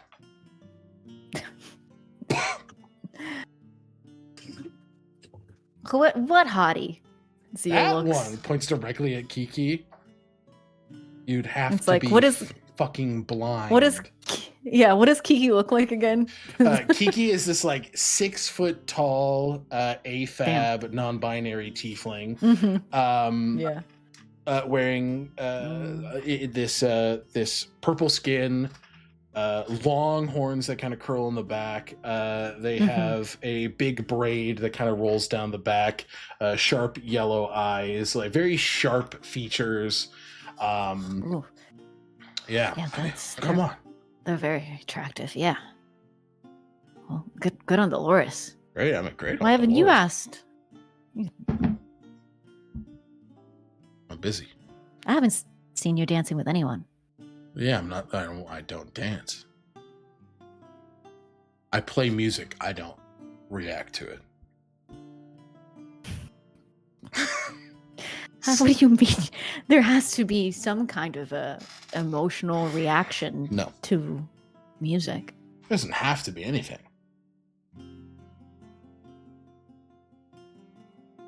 Well, Zio kind of looks back at the party and then just sort of mischievously looks back over at Wit. So remember when you said that you were being very frugal with your spells? Yeah. You want to go somewhere? I said I was gonna take you flying. And did your own party?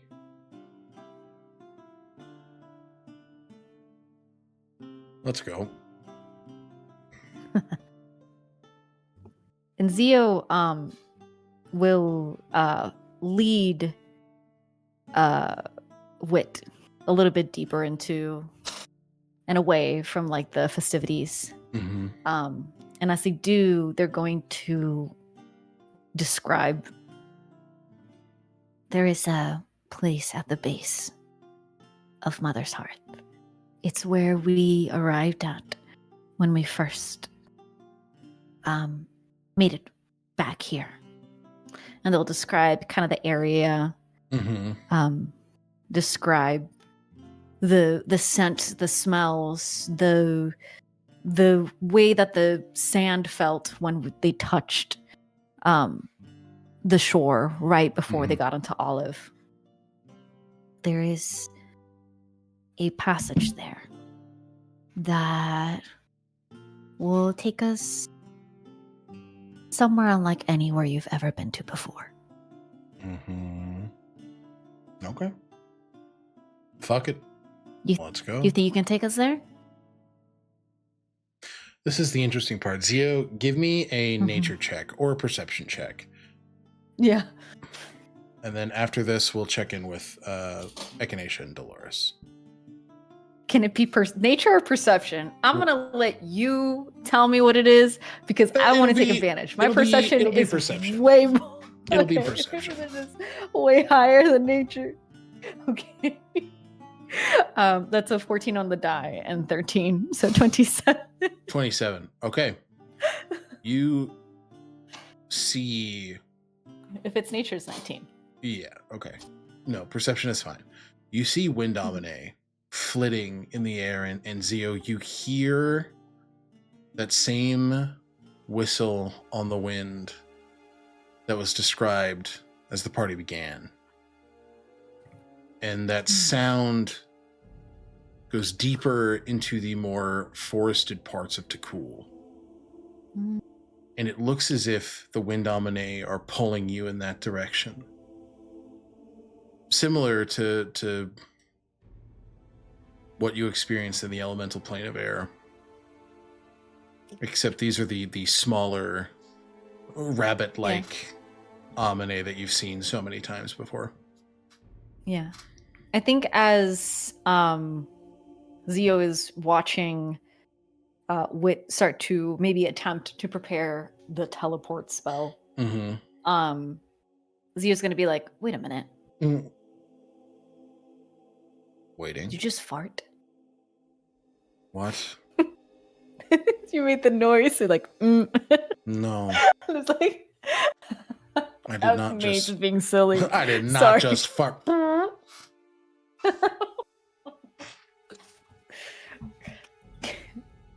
Passing wind. Anyways, Zio just kind of like holds up their hand and then sees the rabbit-like Omine, and they smile. Stop the spell. Come on, follow me. Okay. And you begin to lead the way following the Omine, and you head off into the tree line. Echinacea, Dolores, what are you guys getting into as it's getting later into the night, and the older folk are starting to go home. They're starting to pack up, go home, and the younger crowd, they're kind of just picking up faster pace and just ready to stay out as long as the night deems necessary.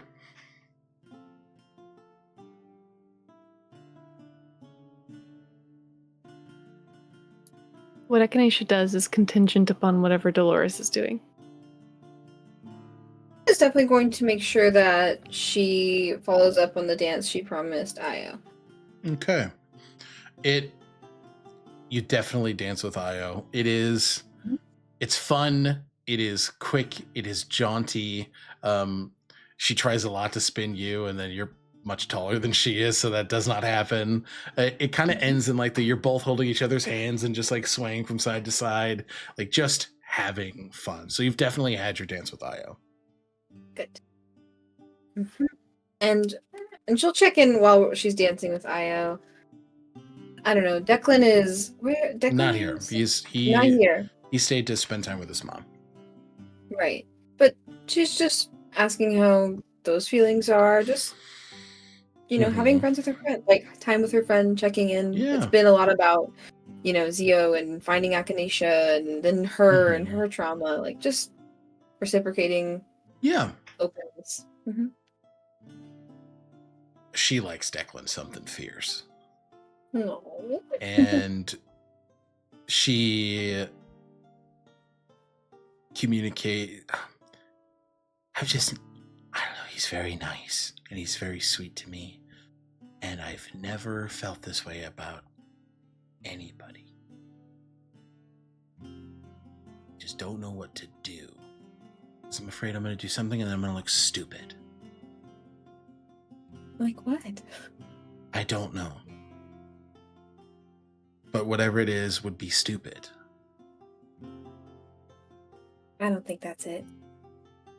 I've never seen you like this either. And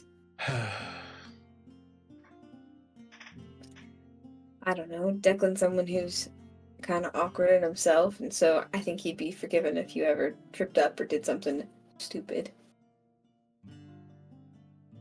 That's true. He's probably afraid of the exact same thing. Oh, she's very endeared by that. Like, oh. You know I'm right. Yeah, I do. I think I'm gonna tell him, but I want to talk to Zio first. Like her flames just like rev up. Dolores is a motorcycle. I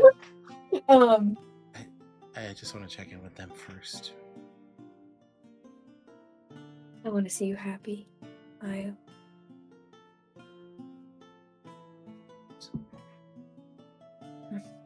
Let me know if you need anything. I will. I'll let you know if I need anything. But right now, I need you to have fun. And I don't know.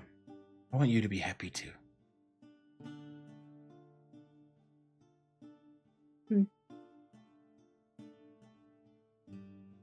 Thank you. You're welcome. Oh my What God. are you getting up to tonight? Well, my What? mom is spilling wine, so I am going to go help her. I think she's had too much, and you can see Xiomara like wine momming it up, just like dancing. Wow. He's like, I'm gonna go take care of that. She scampers over, runs back, gives you a kiss on the cheek, and then runs to her mom.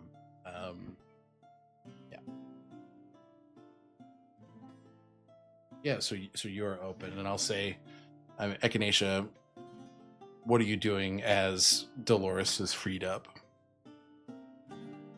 Before Dolores was freed up, Echinacea took the time to dance with Minri. Mm. And as they danced with their goddess and felt her magic at work,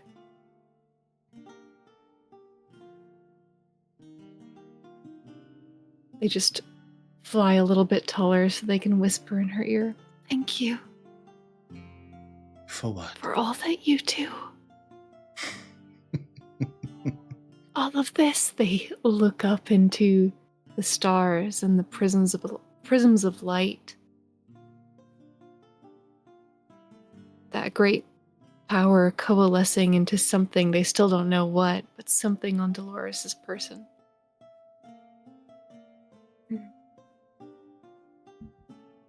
Thank you for seeing it, and for loving it, and for taking part in it, and for using it in the most beautiful of ways.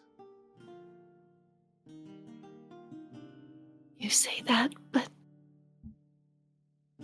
the Arcanum has one of the preludes now.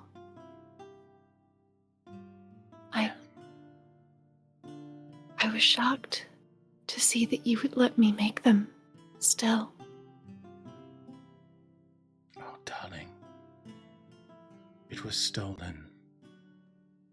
You did not give it to anyone with the intention of doing harm. And yet harm may have been done. And if that is the case, I trust no one more than you to rectify it.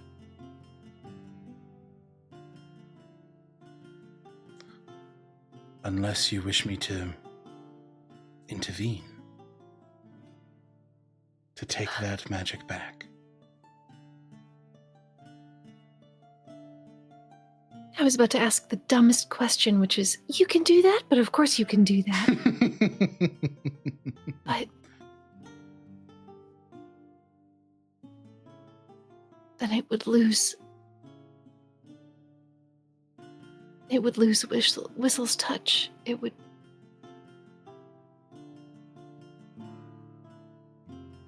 Exactly.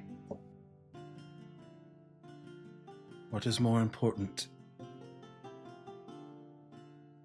The fact that this beautiful thing was crafted with someone you care for, and me.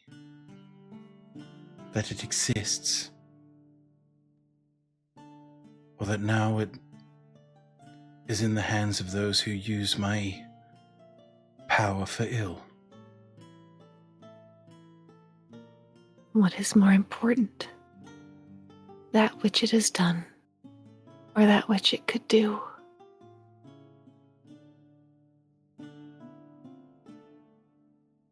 And Echinacea knows the answer. That for all their nostalgia, all their love, all the things they want to keep, all the memories they want to save, they want so desperately not to lose any scrap of any more memory. But they know that in the Arcanum's hands, that prelude could do great ill.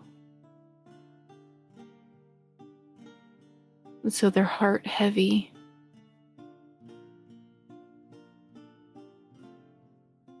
if you can reclaim that magic, then that is what I think is best. She leans forward and kisses your forehead. And as she does, your vision transfers for a moment. You follow Minri's eyes through the weave, traversing the great expanse of magic that is, that was, and that will be. And you feel the strings of it, pure magic. Creation, destruction, evocation, transmutation. Your restorative strings, new, but present and resonant in this space. You glide with her atop it until your vision lands on Whistle's prelude. 2 rings sitting on the desk of one Mordred Kane. An individual sitting across him, crossed arms looking at it, shrugging their shoulders.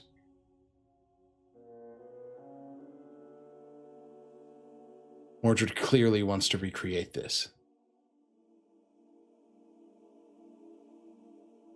But before any more progress can be made, you see Minri's hands carve into the strings of the weave and pull outward, connecting to the rings of Whistle's prelude. The oil slick being absorbed into the strands of the weave. There's an intake of breath as she reclaims this magic. You can see the prelude is nothing more than 2 metal rings. Any magic placed there by you, Whistle, or Minri has been taken.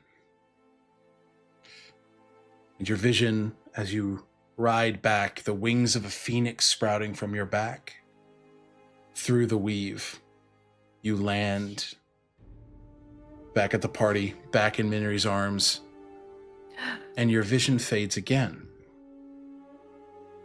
as you are now within the Mind Palace with her. She walks through the hall of picture frames. She takes the strands in her hands and manifests a new frame. She plucks her finger toward the glass, and the ripples form Whistle's prelude.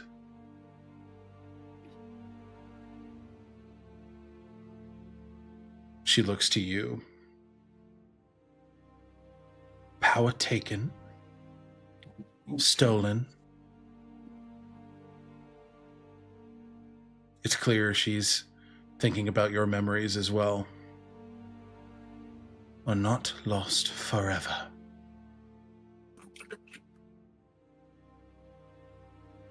Not forever. And you know that in the moment Whistle returns, in the moment he needs his prelude, he will have it. Because that power is here.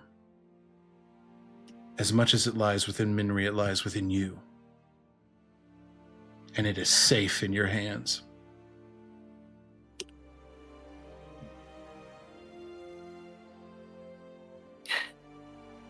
He was always our protector. So are you. It feels good. It feels good to protect something for him.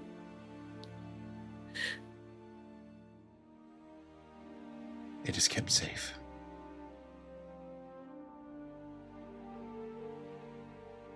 Thank you. I feel safe and sound. And with the words safe and sound, Echinacea utters them aloud. Mm-hmm. They find themselves in Minri's embrace in the actual world, the dance having just turned into one giant hug, Mm-hmm. and all of the starlight and all of the prismatic glow snaps into a single strand of weave. And that strand of the weave from Echinacea's fingertips stretches to Dolores's fingertips. Mm. And there's this little playful tug from Echinacea as Dolores, you wind, pulled not by any strength of Echinacea, but by Minri's magic. Mm. And as that strand of weave, that magic wraps around you, you feel that you can imbue it and the purpose of whatever path you take into something on your person right now.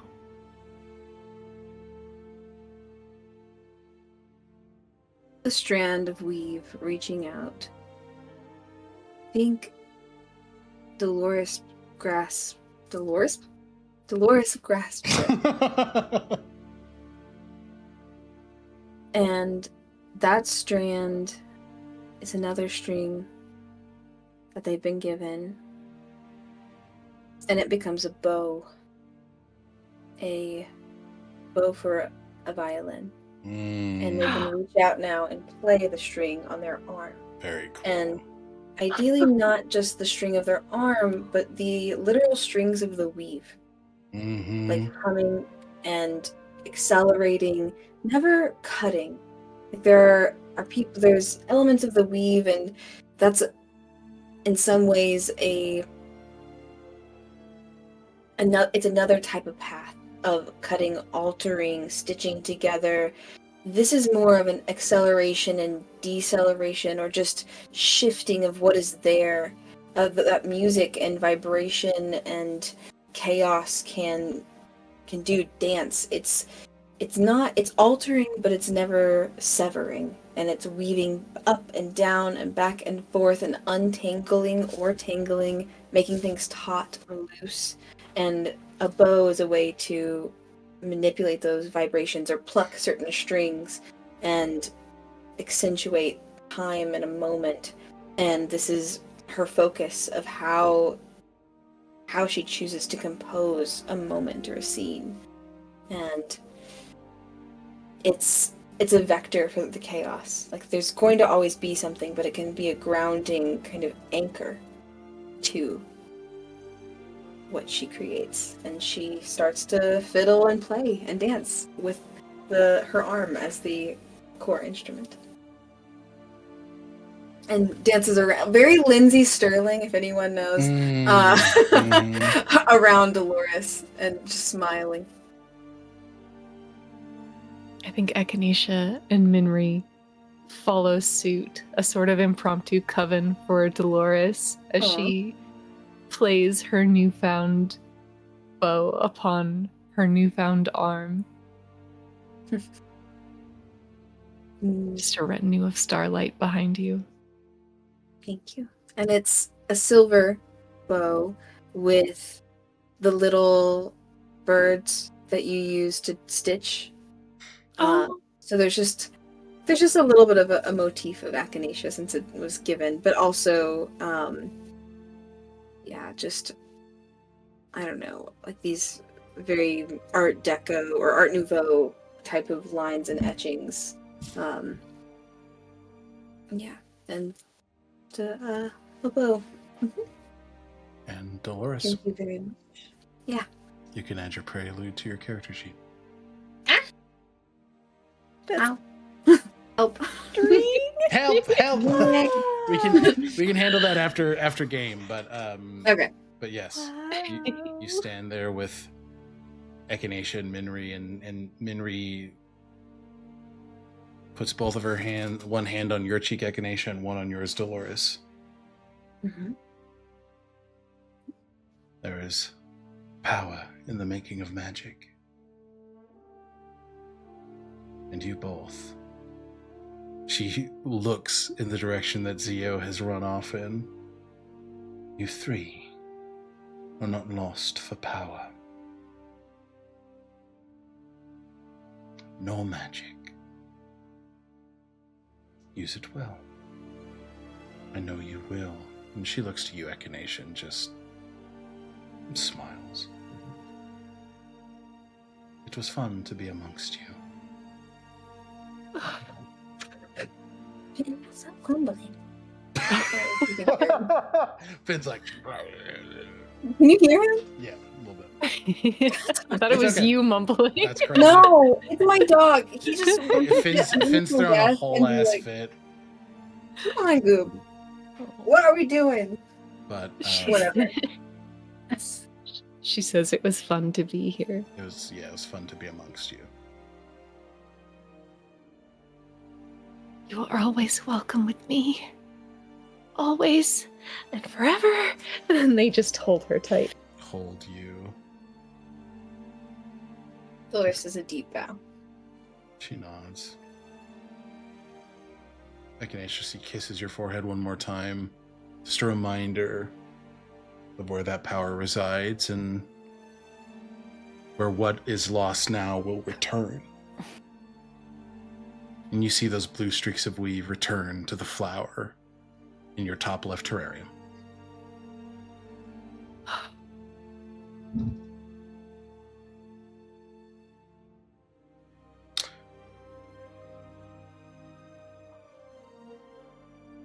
And we will return to Zhu and Wit. Both Button and Echinacea, Button and Lou take an inspiration point. Add it to the tally. Shit! Fuck! Is that a different tally though? No, I think it's the same. I think just whenever we're fucking up names, which, is fair enough. Well, then I think that's inaccurate then, because I've currently only been logging. Never mind then. We'll keep it Lazuli Dolores. New tally. Alec New fucked it up. tally just dropped. New tally just dropped. But Zio, you and Wit are running in the direction you lead him in, and it's interesting. You feel that same pull, and the feathers on your head begin to, almost like antennae, sort of flick and flex in the direction you're being led. Yeah. Like you're being pulled by them almost. There's like a magnetic feedback for a moment. There's these moments that as they're running, Zio will stop abruptly and then take a sharp left. Yeah. You And follow them. go. You know this path intrinsically, almost as if it's a part of you. And you hear, Sky Sot. They smile, and Zio takes a glance backward. Keep up! And then begin to run in a similar fashion as that first night when they met, when they were chasing after one another. Zio running from Wit, but this time there's a different energy to it. As Zio is not just running with Wit, but also leading him and wanting him to chase. Mm-hmm. And they go and just continue to follow it. There's a point where they even stop following the Amine because they know exactly where they are going. Yeah. You run deeper into the tree line, deeper into this forested area. And it is not long until you discover another gate. This one just mere minutes away from your home. Grown over, hidden for so long. It almost looks like a gnarled old tree, bent and curving into the ground, but now you know what it is. Mm-hmm. Now you know that there are more of them.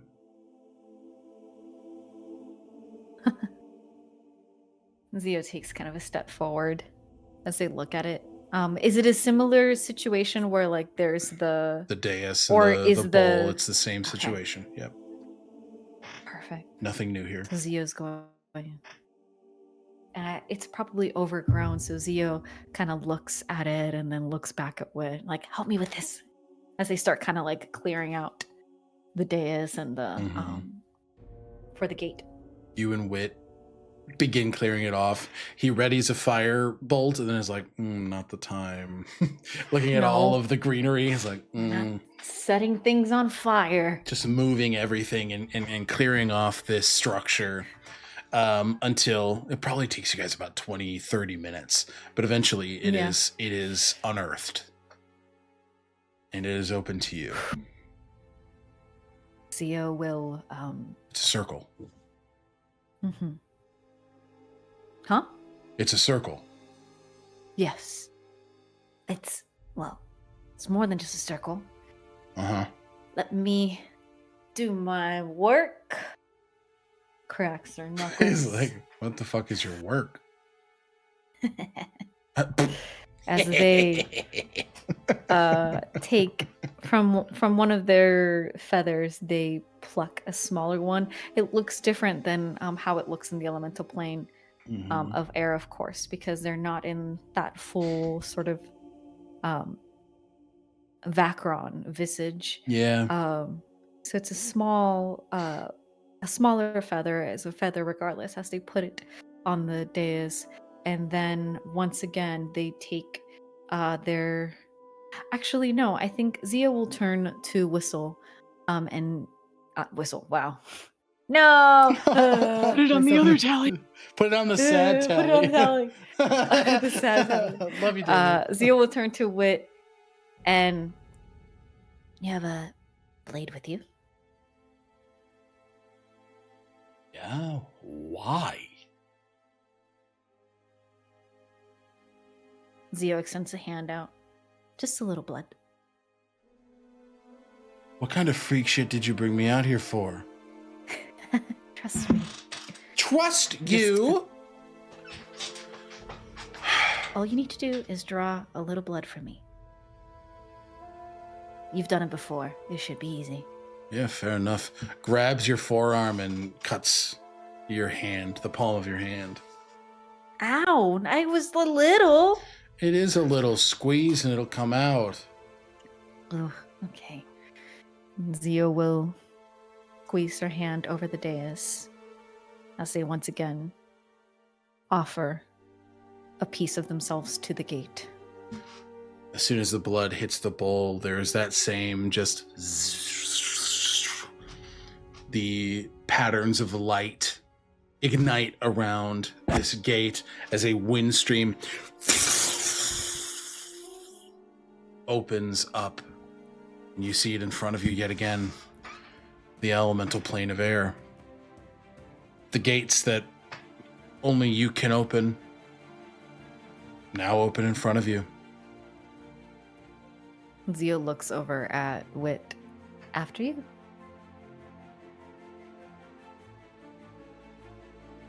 And don't freak out, you won't be falling.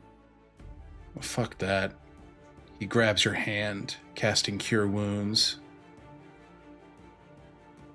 and jumps in side by side with you. And you're both in the air, fully in flight. Wit, like waiting to fall. But there is seemingly no gravity here.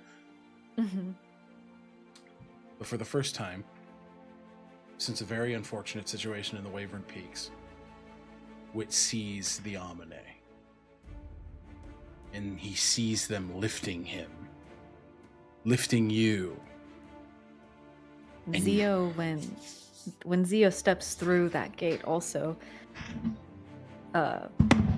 Wit will see the change. Mm-hmm. It's still Zio, but it's these longer horns, these long feathers. They're more sort of avian-like appendages. As they step in, and Wit tumbles into the lack of gravity. Zio glides right in. It's... You can see them. Yeah. I ate one of you. I'm sorry. Not one of them. A mushroom one. I'm sorry. He's looking and genuinely apologizing to each and every Amane he sees. And they're all looking at him. They're like, what? Like there's a... Huh? But yeah, you're flying around. And I think there's a moment... you feel his hand release yours, not as an abandonment, but a desire to explore the space. And what you see is Wit propel forward. And as he does, the flame in his chest, air and fire have this interesting relationship. Air fuels fire, and the absence of it snuffs it out entirely. Here, in this elemental plane of air, Wit is ablaze. It's wreathed around him, and in this moment, you think back to something he said. His affinity, his adoration for something like a phoenix. And you've seen the ones that Echinacea summon.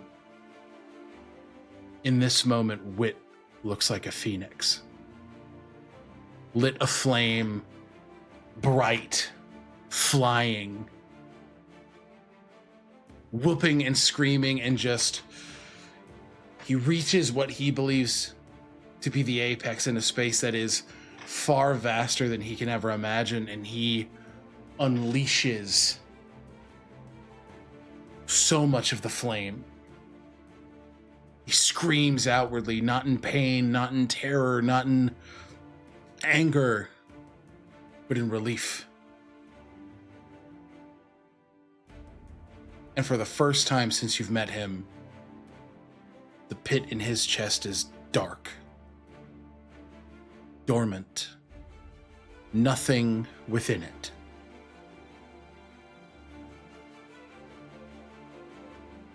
Zio chases after him and watches this display in awe.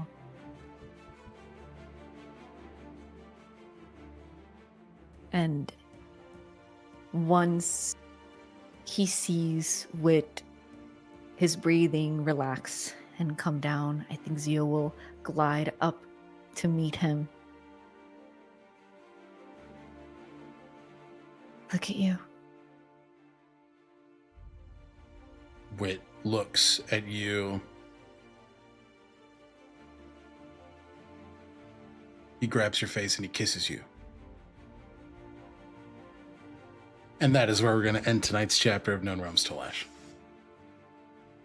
Oh. Ah. Ooh.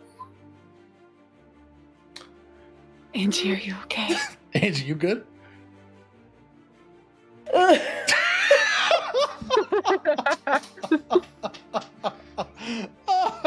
Angie's like, Happy birthday, Happy Pride! Happy bitches! and now for what you all don't see. Oh my god.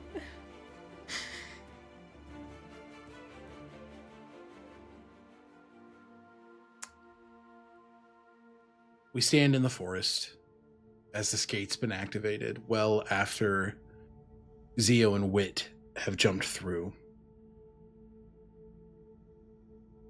The leaves begin to bustle as a tree shifts and Isteris's head peers out. He watches. Despite everything, a smile curls across his face.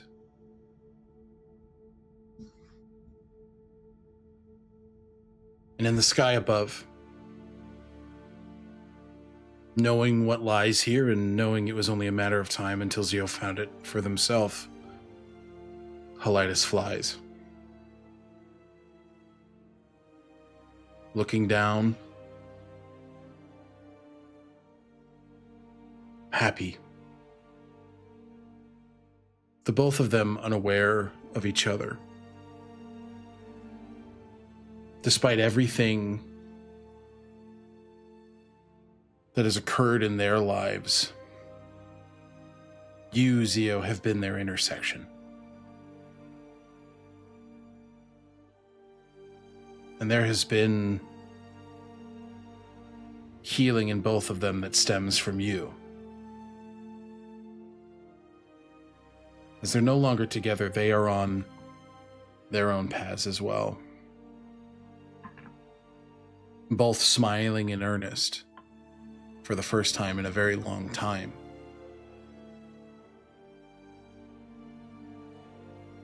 And then the waves begin to shift. Elias looks out as an Ilwinar, this woven horse-like entity, rises from the waves, watching. Istris looks behind him from the peak of Mother's Hearth, the face of a flaming tiger, a belief staring down. The union of the tranquil are soon to reunite. But for tonight, it is respite. And that's what we're going to call the chapter proper. Woo! Angie, are you still okay?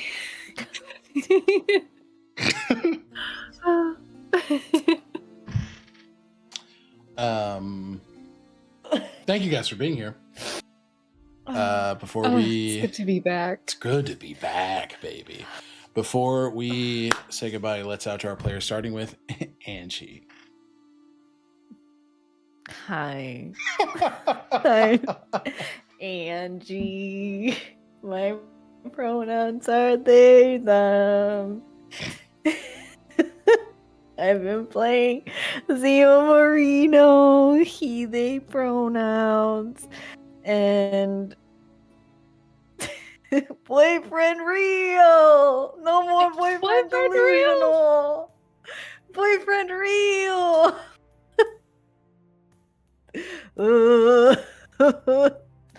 That's all you're gonna hear from me. I don't have the thought capacity to plug anything right now. I'm Agonethetic on the internet, and I'm a guy. Yeah, go follow Lou's Patreon. That's what I'm gonna plug. And you have to, because Lou is gonna also plug that, so that means that it's double the plug. Oh no. Double the pleasure. You're muted. Alec, you're muted. Thanks, Angie. Next up, Lou. Hi, I'm Lou. I play Dolores. She, her pronouns for both of us. I'm tired. You can find me at Luzilia_art on most social medias. And on Patreon for free, where you can see what I'm up to. You're going to want to do that. I guarantee it. Thank you, Lou. Button. Hello, I'm Button. My pronouns are they, them. I'm Bluebluebutton on social media. I've been playing Echinacea Belrose. When I'm not on this channel, you can find me over on Stealthy Elf Productions, where I play Cressida in Unearthed Inheritance, where I play Shikapee in Outlaws of Alkenstar, and where I play Amanita in New World Rebellion. Yeah, that's me. Thank you. Expertly done, everybody. And wait, 3 times the drum. Go check out Lou's Patreon. Join it. Perfect. Thank you. Yeah. Everybody gets an inspiration point when they plug Lou's Patreon. Hi, everybody. My name is Alec. My pronouns are he, him. You can find me all places on the internet at Tales Archived. I'm the Archivist here for No One Knows Tolesh. And when I'm not here, you can find me over at Stealthy Elf Productions playing some Pathfinder. Some announcements before we leave. No One Knows Tolesh has been nominated for Best Series at the Crit Awards. Those were released tonight, and so it is with a big appreciation to the community that we say thank you. We will be campaigning in the way we see fit. There are many amazing nominees. We implore you to please look at the nominees, watch some of their content, and decide that way. Don't just click on us because you've seen our face. There's a lot of amazing creatives in this space that often get looked over, and we want to ensure that we are not contributing to that.